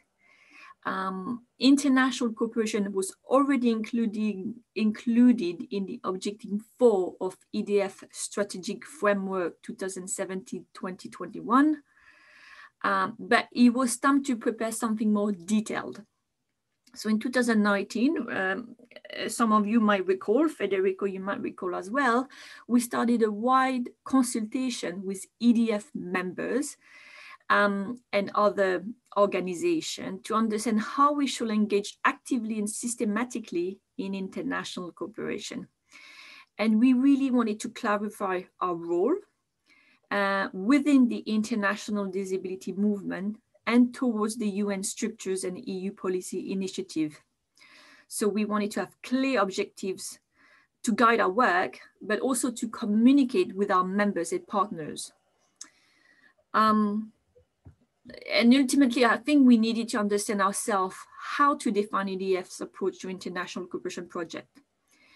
You know, that point is actually really important because you know, donors and NGOs have started to realize the true meaning of nothing about us without us. But they started to want to have DPOs involved in international cooperation. But sometimes as a box ticking exercise, that's the reality, or also sometimes better because they realize that the truly inclusive project cannot be achieved without the knowledge and guidance of people with disability themselves. So again, what could we bring to a project? What can we do? What we were thinking, what can we do without stepping on toes of other DPOs in the global sense, as well as NGOs? And why would donors invest in us? So when we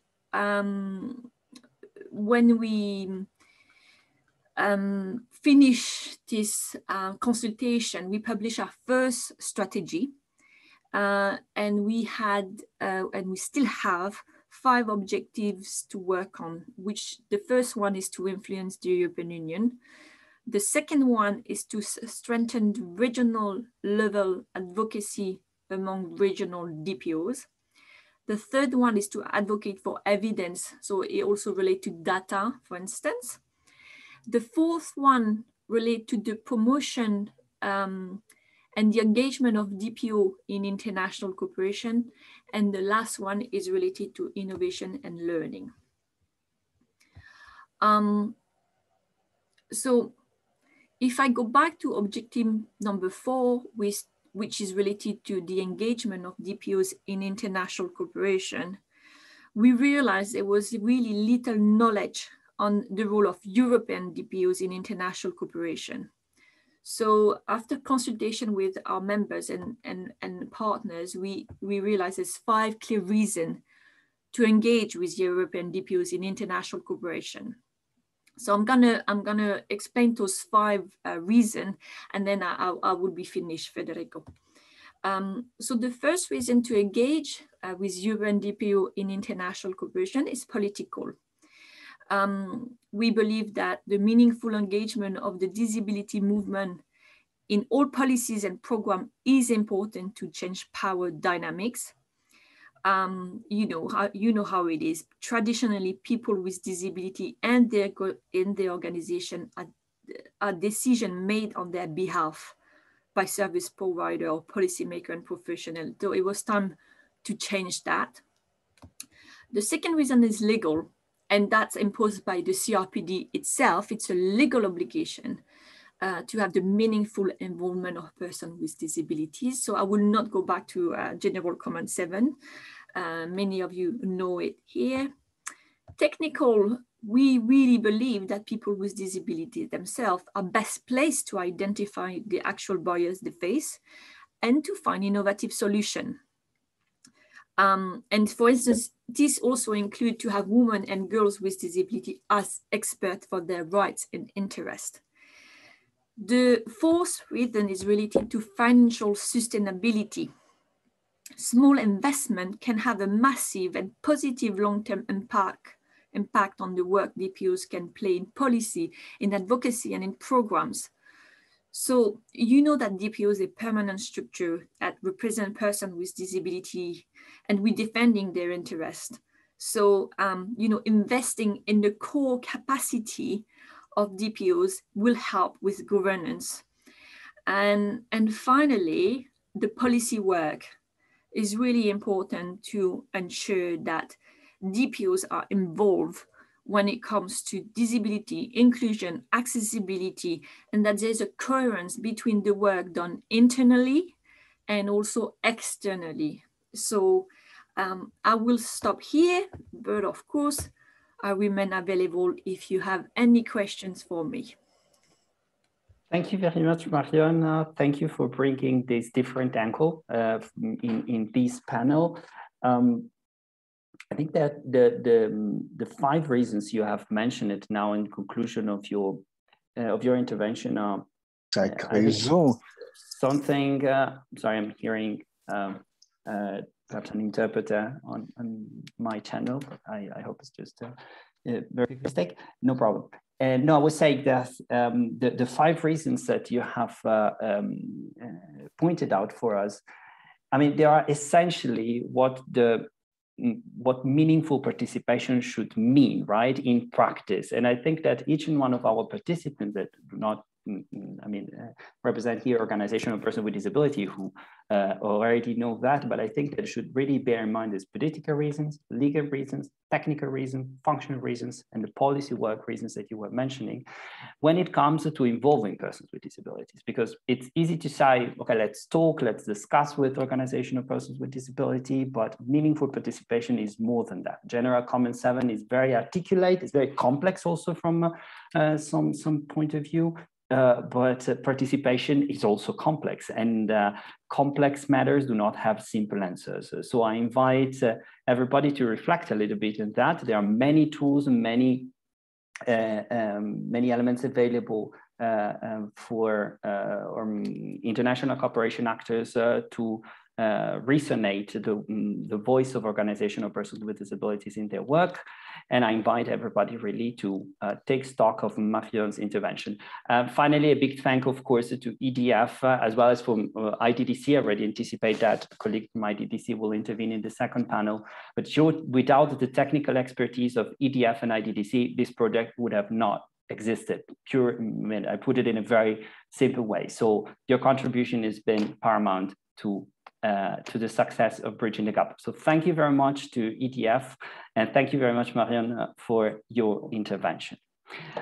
So with these, I will conclude the first panel of our workshop. We are only 5 minutes late with respect to the schedule, and it's probably most because of me talking too much. I'm sorry we cannot take questions right now for our speakers, but I invite all participants, if you have something to ask to the panelists, please use the Q&A box, and I invite the panelists to pay attention to it in case there are questions addressed directly at you. So we'll go now for a 10-minute break before we come back and run into the second and last panel of this workshop. So see you in 10 minutes. Thank you very much. Thanks to the panelists. Thanks to all of you for being here. See you in 10 minutes.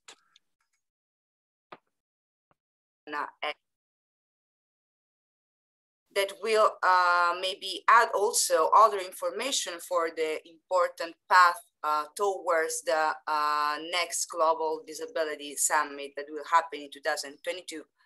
And last but not least, from the IDDC Consortium, Blandine Bugnol, the Advocacy Director at Humanitarian Inclusion, and she will share a few information with us about the work of IDDC to promote the inclusion of persons with disabilities in development cooperation, especially with EU cooperation. Well, I leave the floor immediately to Daniele, but before I remind to the panelists that you have exactly 10 minutes for your intervention. I will inform you when 1 minute left, but please be careful to stay within the allotted time. So, well, Daniele, we would like to learn more, of course, about the group of friends and this important strategic collaboration, because it's, I think, a very interesting example of a coordination mechanism pushing for greater consideration of inclusion in the works of donors and also international partners in Sudan. So, well, Daniele, can you tell us more about this practice? The floor is yours. Thank you very much. Thank you, Alessia. Thank you all for, first of all, thank you for organizing this interesting conference today. And thank you all the participants that are here today together with us. As you mentioned, Alessia, with this panel, we decided to present some of the experiences that we had on streaming and on supporting the strategies and the work for policies towards the rights of the reinforcement of the rights of persons with disabilities. And I think the case of the group of friends of persons with disabilities in Sudan has been a good experience, also in line with what we heard from the previous panelists. As I'm sharing now the short PowerPoint presentation that I prepared, I would like to say that this experience of the group of friends of persons with disabilities in Sudan came actually in a very specific moment, a very peculiar moment of the country history, I would say, in Sudan. It came right after the revolution, the civil revolution of the 2019, when the civil society that recently ousted the long-standing president started to ask for more space for participation, more space for democracy, more space for human rights. This growing tide of demanding participation of course, encompassed the request for all the interested actors for supporting and promoting the rights of persons with disabilities. This request actually came from the organizations, the representatives of the organizations of persons with disabilities in Sudan, but also from the institutions, from the technical units in the ministries and from the National Council.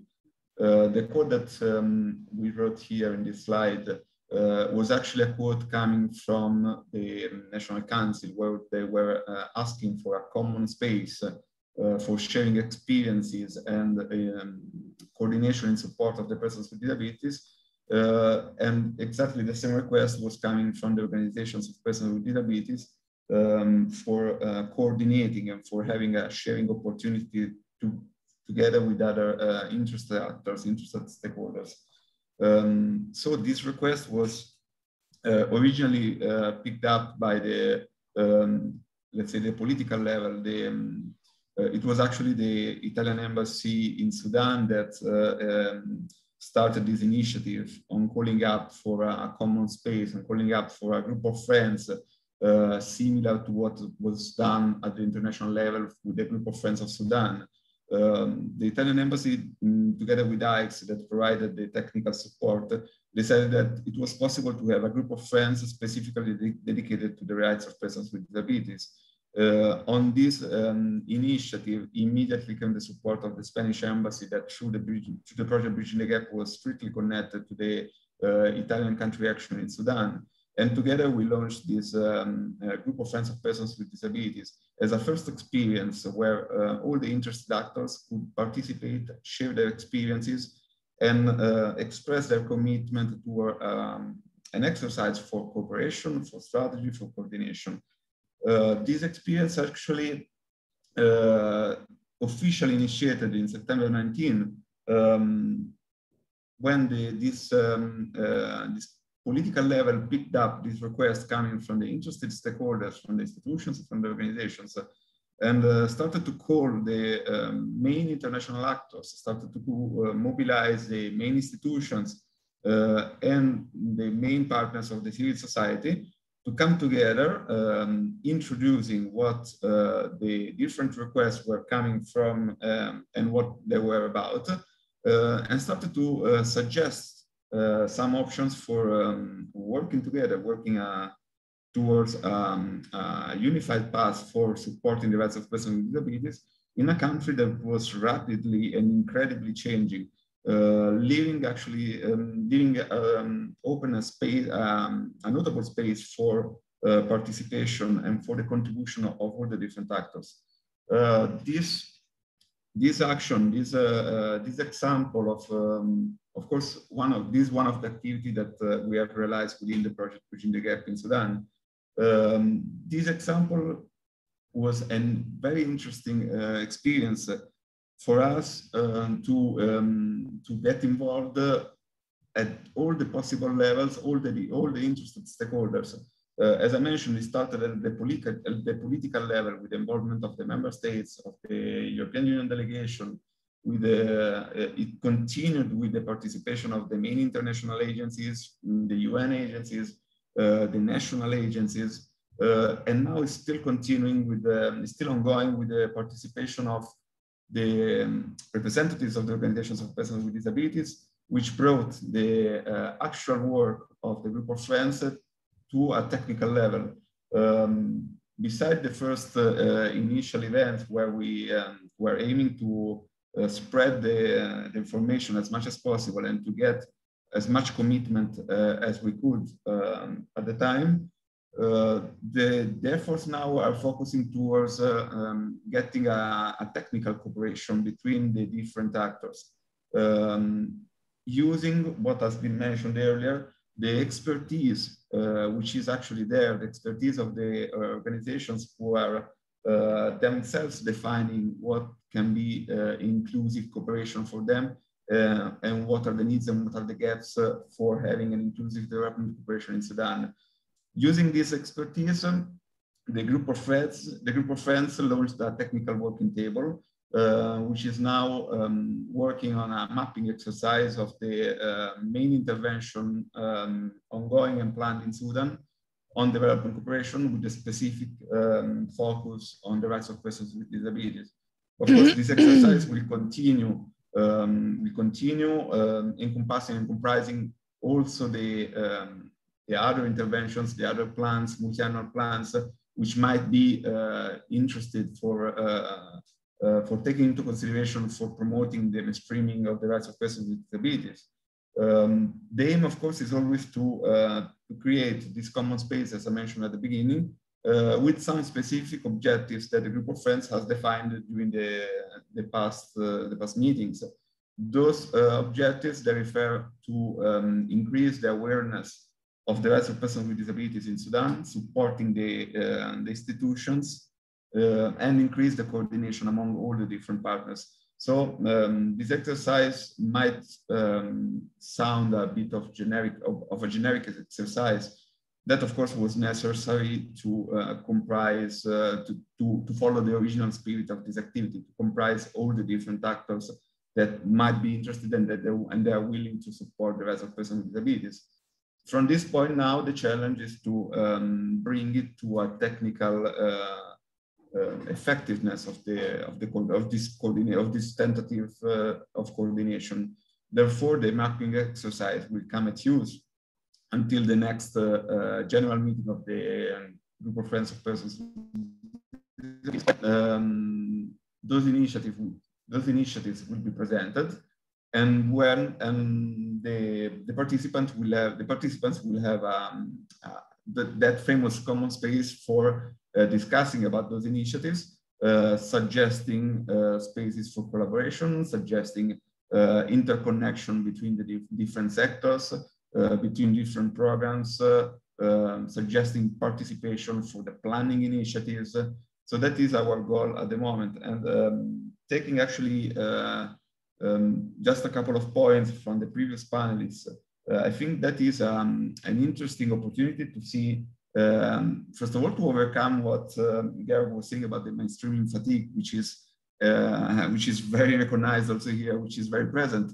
But bringing this exercise together with all the interested partners, at least we can share that kind of fatigue, and we can even be efficient in terms of time and presenting all at once what are the initiatives and what are the suggested or recommended actions. We must say also that within this activity, we presented also the 10 years report on the implementation of the CRPD in Sudan, which has already a very comprehensive list of recommendations immediately available for all the participants. So that was also a very efficient way to share this, some of the achievements of the various activities so far implemented. Lastly, I would say that... have 1 minute. Yes, just concluding.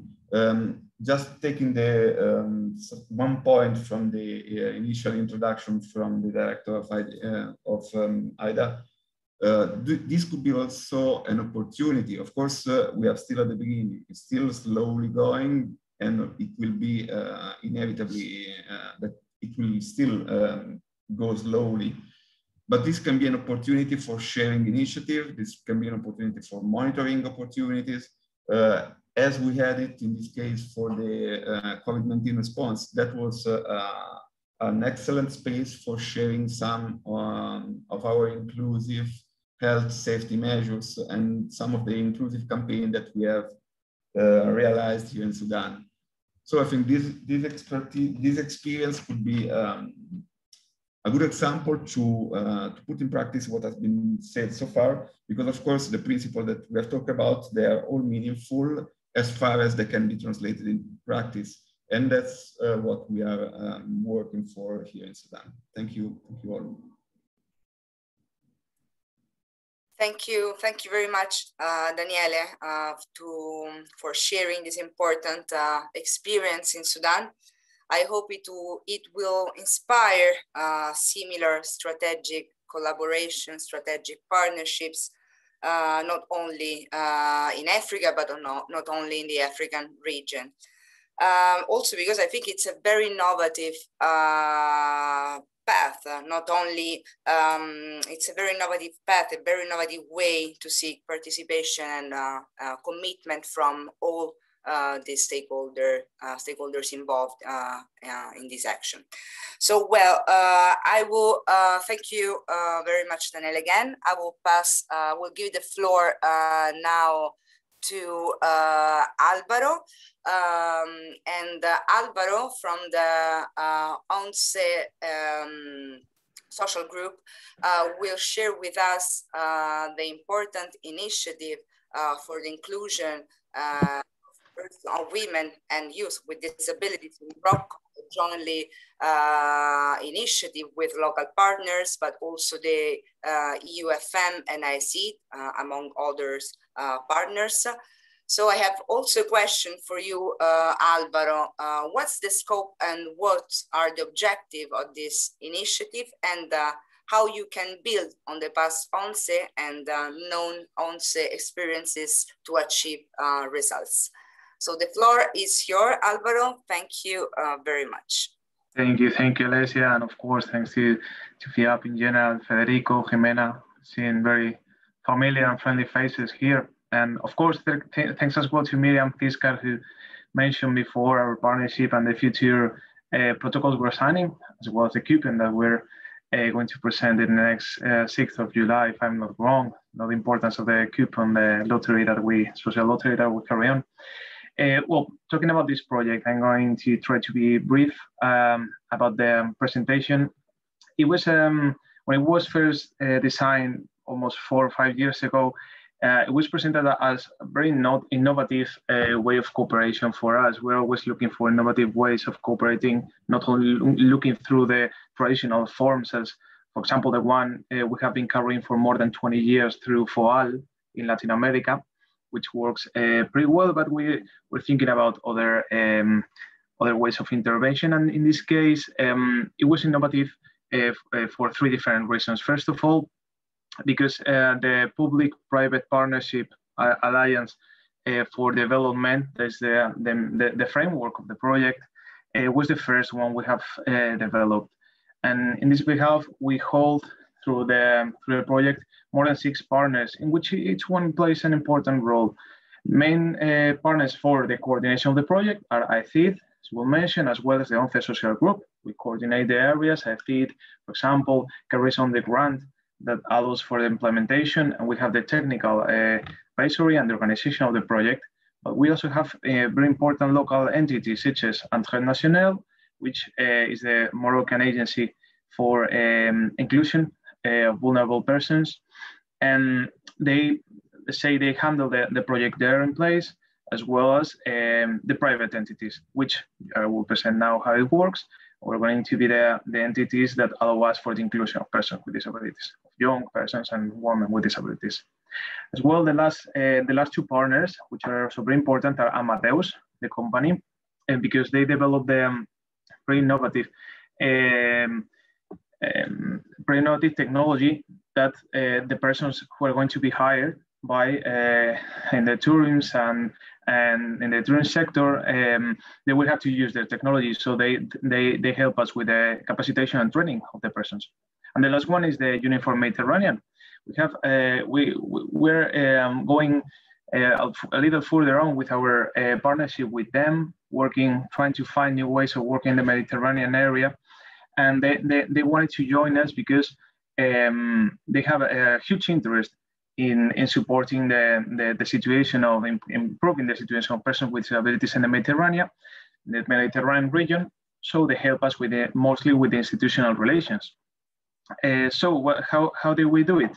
Well, going back to the second innovative, as I said, the second innovative aspect of the project was that was the first experience, was supposed to be originally the first experience of Inserta outside Spain. Inserta is the model that we have for intermediation for the labor inclusion of persons with disabilities here in Spain. We have been carrying it on through Fundación ONCE for more than 20 years now, through European funding. It's a good practice by the European Commission, and through Inserta we work with persons with disabilities through their activation, capacitation, and training, and then trying to help them find their capacities, what they want to do, what they do best, so they can find the best workplaces for them. We can help them, and as well we work with the companies. To try to help them find the person that matches better their necessities. We thought that it was almost time, after more than 20 successful years in Spain, we thought it was time to start experiencing some approaches outside our country. And Morocco was one of the first things that came to our mind. So afterwards, because we had some period before between the planning of the project and right now that we haven't been able because of different reasons, we haven't been able to implement it. So we have had time to have further experiences of Insert outside Spain. For example, 4 cases in Latin America, which we're already implementing. And in the future, we'll also have more cases, not in the field of cooperation for development, but in France and in Portugal. So how do we do the project? Well, we're trying to do now, because we have to start maybe after summer, because we had a problem, we had to go there. The pandemic came, of course, there was a problem. And right now we're also having troubles to travel to Morocco, so we'll have to wait for a few more months, or in any case, we'll finally achieve the objectives. We're trying to keep in touch with the companies in the tourism sector, because it's a very important economic area of the Moroccan economy in general. And then afterwards, after we were able to be in contact with them, we'll start working with the beneficiaries, as I said, through our technicians here of Inserta. If that works well, because this is more or less thought as a pilot project, we'll try to achieve more or less an objective of 100 persons, young persons and women with disabilities. We'll try to have them get a job and get social inclusion in the Rabat-Casablanca axis. The final objective is to scale the project. We're not going to stop there. It's more, as I said, more or less a pilot project. So if it works well, we'll try to expand it all within Morocco. And afterwards, let's see how we can also manage to include other countries. For example, Tunisia could be a good opportunity. In any case, and just to wrap up, we're very interested in starting this new experience in Africa. We have interest in expanding our experience that we have already carried on in Latin America. We have carried on in different parts of Europe, and through these partners, particularly through IFID, I think we'll be able to start. Let's see, maybe September, October was well, and we'll be in touch with you, because for the later occasions, later years, we'll probably plan on doing this escalation, and let's see if we can expand a little more our Inserta model, which has worked very, very well for us here in Spain. Now, Lesia, if you're there, this will be the end of my presentation. Yeah. Thank you very much, Alvaro, to share the experience of the other partners for this important initiative. I think that we won't have time at the end of this session for question and answers. So I remind to the audience, the panelists, please write them in the Q&A box. And also I ask the panelists to keep an eye on the Q&A box to answer to our audience. Thank you very much, Alvaro, again. I move quickly to the next panelist, Matthias Christoffersen Egeland from the NORAD agency, the Norwegian Agency for Development Cooperation. That is for sure a global leader of disability inclusive development, and it's now leading together with Ida, as also Vladimir said at the beginning of the session, the preparation of the next Global Disability Summit in 2022. So, well, Matthias, thank you very much. What can we expect from this summit next year, and how could the participants to this seminar contribute to it? Thank you very much, Matthias. Thank you, Alessia. Thank you for having me, and it's been a real pleasure to follow this event and all the very interesting presentations on all the good work going on. So Norway is very proud to co-host the next Global Disability Summit in February 2022, together with the International Disability Alliance and partners. Due to the ongoing COVID-19 pandemic, the summit will be fully virtual. And there will be a civil society segment organized by the International Disability Alliance and the Atlas Alliance. The first Global Disability Summit, and Vladimir also mentioned this in his keynote, in 2018 was game-changing. And we have high ambitions also for this summit in February 22. The aim and ambitions of the second summit is to build on the results achieved in 2018. And to further accelerate the much needed progress for the rights of persons with disabilities and for inclusive development. The summit will seek to mobilize efforts for the implementation of the Convention on the Rights of Persons with Disabilities, the CRPD, the principle of leaving no one behind in the SDG agenda, and on building back better and more inclusive with regards to COVID-19. I want to comment on building back better, considering Vladimir's very eloquent point about building forward. When I say building back better, it's not to suggest that we want to revert to some previous state of things. It's rather to recognize that there have been setbacks during the last year and a half of the ongoing pandemic. And we think that's an important context for the summit, to build on the successes and the commitments from London in 2018, and also recognize the context and well, the challenge posed by the setbacks, but also the challenges it poses in terms of how we approach disability inclusion. So we wish to build on these achieved results and accelerate inclusive development by moving from policy to action. And in making this happen, we will need and we will seek collaboration. There are a few steps from here to the summit in 2022. And some of them are, we will develop discussion and issues papers to highlight some issues and help frame the debate around them. And during the autumn, we will be organizing a series of technical level workshops to try to coordinate recommendations and best practices to inform the potential commitments and how we can work together and make sure that we are taking the most appropriate and effective actions and pulling in the same direction. My number one comment on at this stage is to watch this space. There will be things happening moving forward. And the first thing I would like to advertise is the side event at the Conference of State Parties next week, hosted by International Disability Alliance and Norway. So that's Wednesday, 16th of June.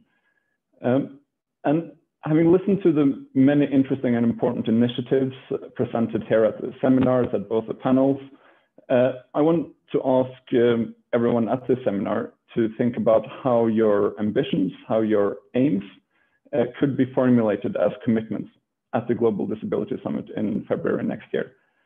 What your organization could commit to doing, what you would consider crucial to implementing your policies and ideas.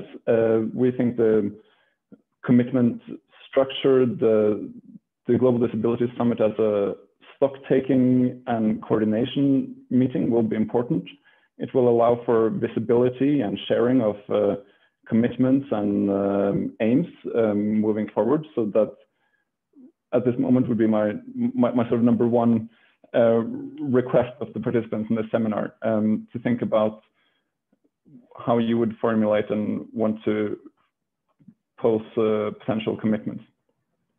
In the spirit of the title of the seminar on policies and cooperation and programming, I would also like to take a couple of minutes to talk briefly about what NORAD is doing.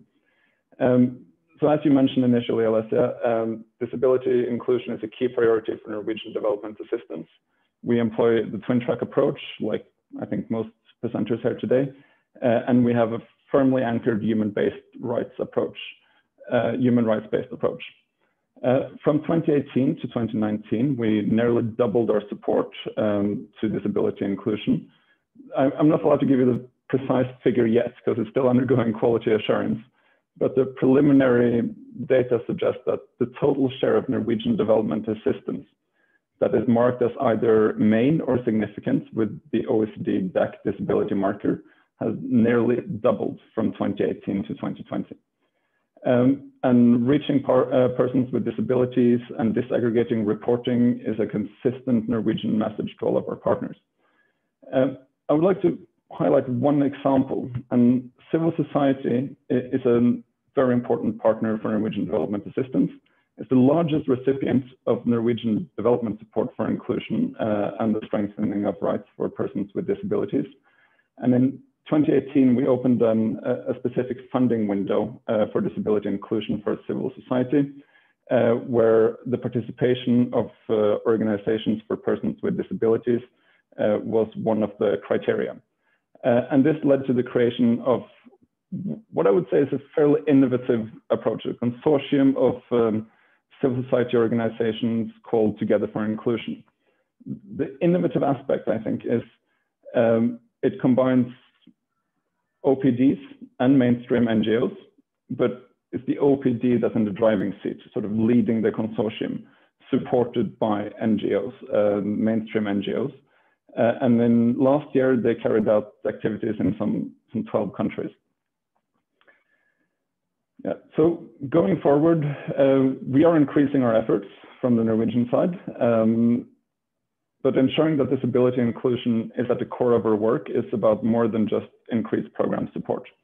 We're also looking at how we may improve our efforts and work more effectively.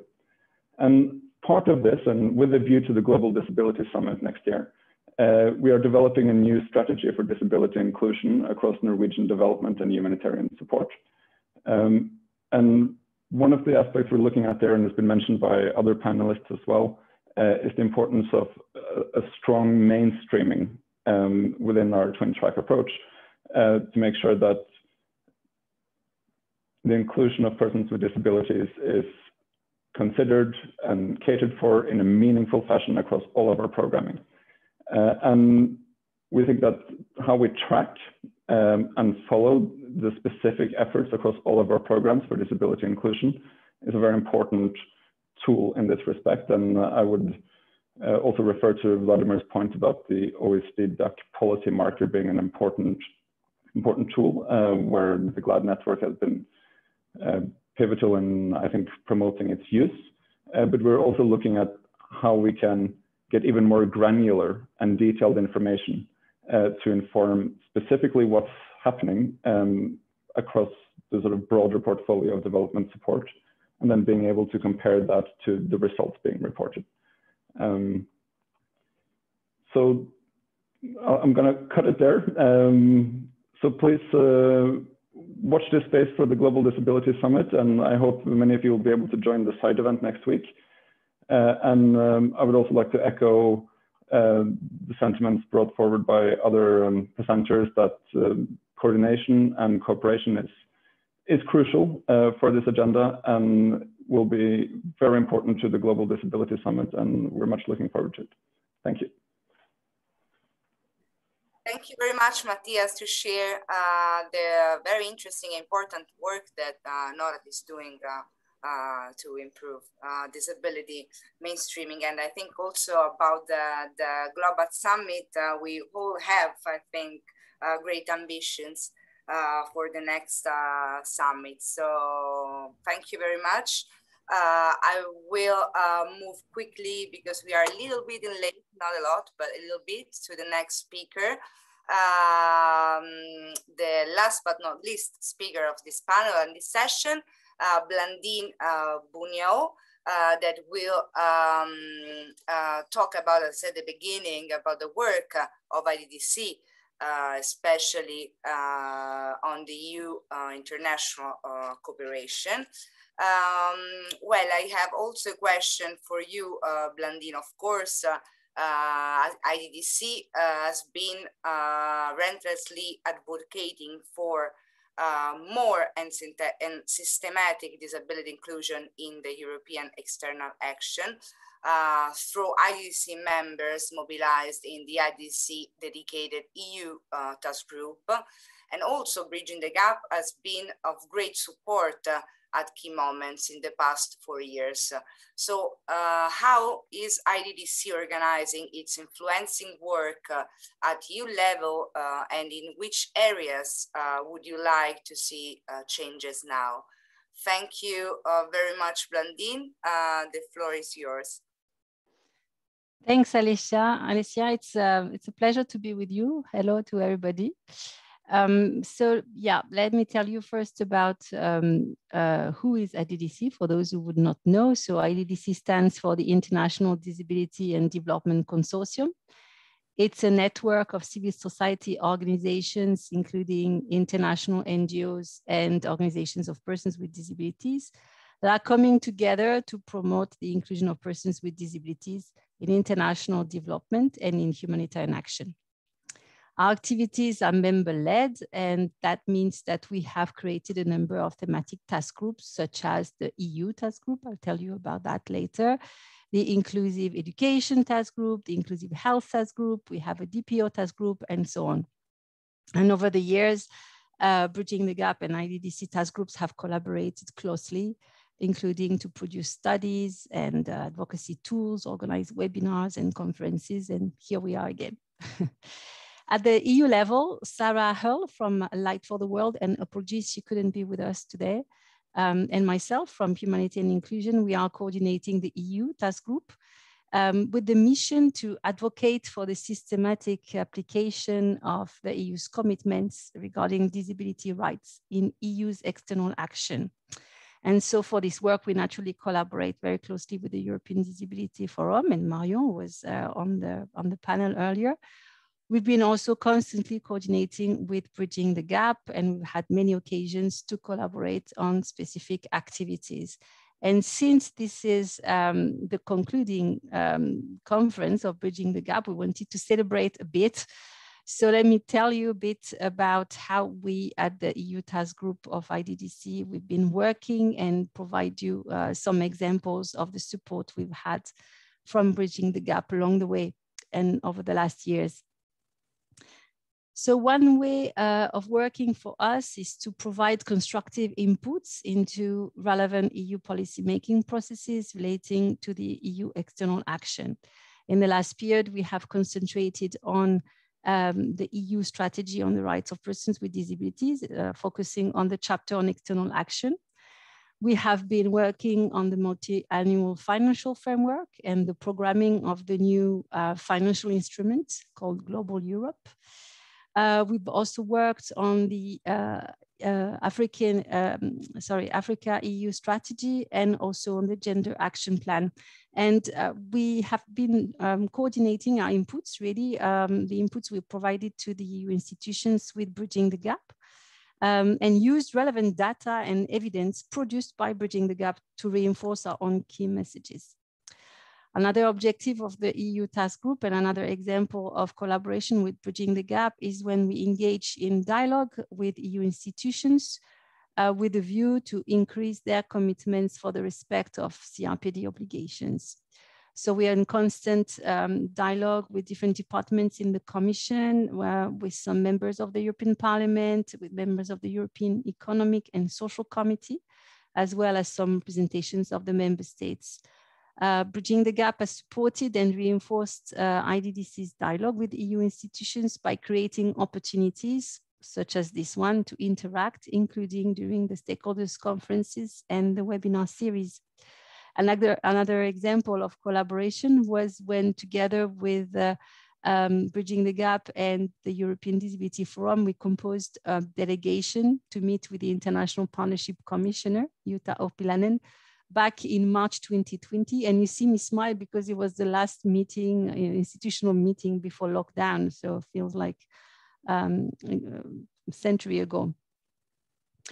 Third area of work is the production of evidence to better informed EU policy making towards more inclusive policies and practices. Evidence is an absolute requirement for any credible advocacy work. And with this in mind, IDDC supported the design, the production, and the dissemination of a study that was conducted by Bridging the Gap, focusing on the inclusion of persons with disabilities in EU development cooperation mechanisms. The overall objective of this study was to assess the EU's contribution to the promotion of the rights of persons with disabilities in some European Commission's development cooperation programs and projects. Based on the finding of this study, IDDC could further clarify its advocacy asks, notably in relation to disability inclusive data collection, in relation to accessibility or training of EU staff, amongst others. And some of the recommendations of this study were well followed through by the European Commission, notably that led to the establishment of a 2-year technical assistance for EU delegations that is in place now. In the study, we had also recommended that the future EU disability rights strategy should have a dedicated chapter on external action, and that's indeed the case today. Last objective of the IDDC EU task group is to raise awareness of all EU international cooperation actors, including mainstreamed NGOs, about disability inclusion. And I'm hearing translation. Hope everything is fine for you. For this and amongst other things, IDDC had created the European Disability and Development Week, which is a full week of events that's happening in Europe and online in December to reach out to policymakers, to civil society organizations, the general public, and stimulate discussions about the situations of the rights of persons with disabilities in developing countries. Bridging the Gap, another example, often took part in the European Disability and Development Week, notably organized one of the stakeholders conference as part of the program of that week. So we are very thankful to Bridging the Gap, and we will miss you guys. Looking ahead now, I wanted to take this opportunity to speak to you today to really share the key priorities for change that the IDDC EU task group is advocating for. While the inclusion of persons with disabilities has gained some political momentum and support by the commissioners in place today, many challenges remain, both at policy level, but also at operational levels in headquarters and in the EU delegations. And that's our job at the IDDC EU task group, to identify, propose, and accompany the change. So here are some of our main asks to the European Union. One of them, and it's been debated in the previous panel, is the need to clarify what meaningful participation means and how it should be translated into concrete measures. The point was already made earlier. Meaningful participation cannot be reduced to solely consult OPDs on draft policy documents. OPDs must also be enabled in the role of project implementing partners and involved in the planning, implementation, and monitoring of EU programs that concern them. And one key step to achieve this is, of course, to enhance accessibility. Second ask on our side is that much more must be done to produce, collect, and analyze inclusive and intersectional data, disaggregated at least by gender, age, and disability. Disability disaggregated data remain a key part in the fight against invisibility. And tools are already in place. The OECD dark marker was mentioned, Washington Group set of questions. There are also human rights indicators that are there. So let's ensure that they are used systematically. We also emphasize the need to develop useful tools to properly address intersectionality. Third ask is that the EU aid programming exercise must result in fully inclusive and CRPD compliant programs. The programming exercise, which is happening right now, is the process by which the EU delegations are discussing where and how to allocate the EU aid in the partner countries. And this year, many rules have changed as we have a new single financial instrument called NDK, Global Europe, whatever you want to call it. Global Europe is fine. The EU must ensure that... Have 1 minute. Yes, I'm wrapping up. The EU must ensure that no EU aid will be spent on any action that maintain or worse reinforce barriers to the inclusion of persons with disabilities. Fourth asks, it's to ensure that disability inclusion is systematically mainstreamed in all EU external actions, action policies. I will not develop on that. It's pretty well understood. And another one is to ask the EU to enhance its capacity and coordination for the promotion and respect of disability rights in its external action. That means making sure that the network of disability coordinators that will be put in place will be well resourced, but also that more needs to be done in terms of capacity building of EU staff and also for all EU implementing partners. And last, to conclude, the EU should really champion disability rights globally in a consistent manner and apply its leadership where there is the greatest added value to generate substantial changes. There is much of that in the external action chapter of the European Disability Rights Strategy, but we believe that an immediate and powerful sign of this leadership should be to strongly promote the rights of persons with disabilities in global discussion relating to access to vaccination in terms of COVID-19, and more globally in the discussion around the COVID-19 response and recovery plans. We would also like to see much more of the EU in the disability sector initiatives like the GLAD network and the Global Disability Summit that we've just discussed. We really like to see the EU involved at the highest level in this Global Disability Summit. And why not offer to co-host a future such summit in the next years.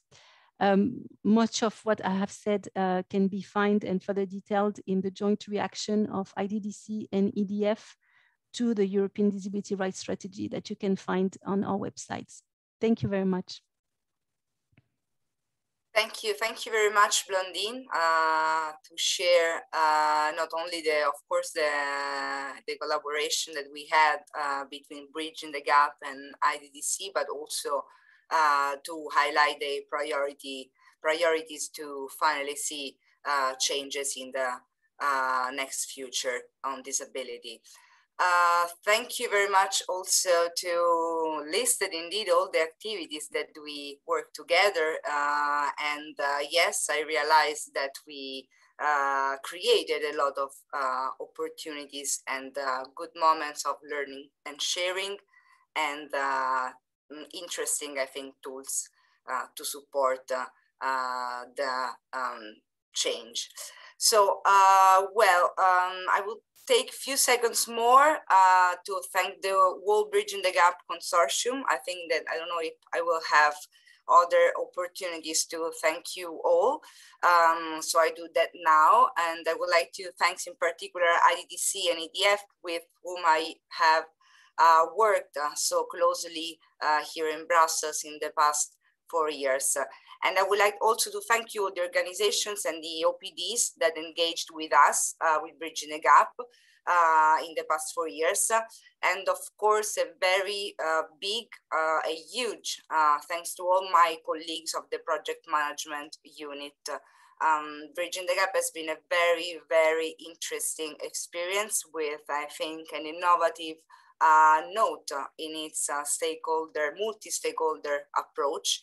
So as Vladimir said at the beginning of the session, we really hope to see more European and not only, of course, initiatives like Bridging the Gap.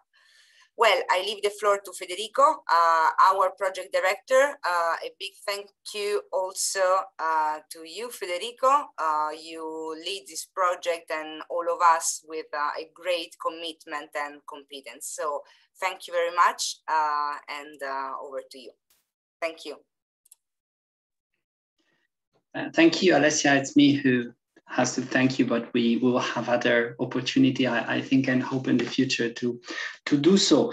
I mean, we are on a bittersweet note, I think, here, because we are approaching the end of this project, and looking at the past is always has this bittersweet taste, as I was saying. But for the moment, I will just focus on concluding this conference by joining Alessia and thanking each and one of our speakers that have taken the time to be with us today, to bring their own contribution to this conference. The thank you is extended to the project partners, to the consortium member to a greater extent, of course, because of all your hard work and collaboration during these 4 years. But again, we will have other occasions to say goodbye and to say thank you once again.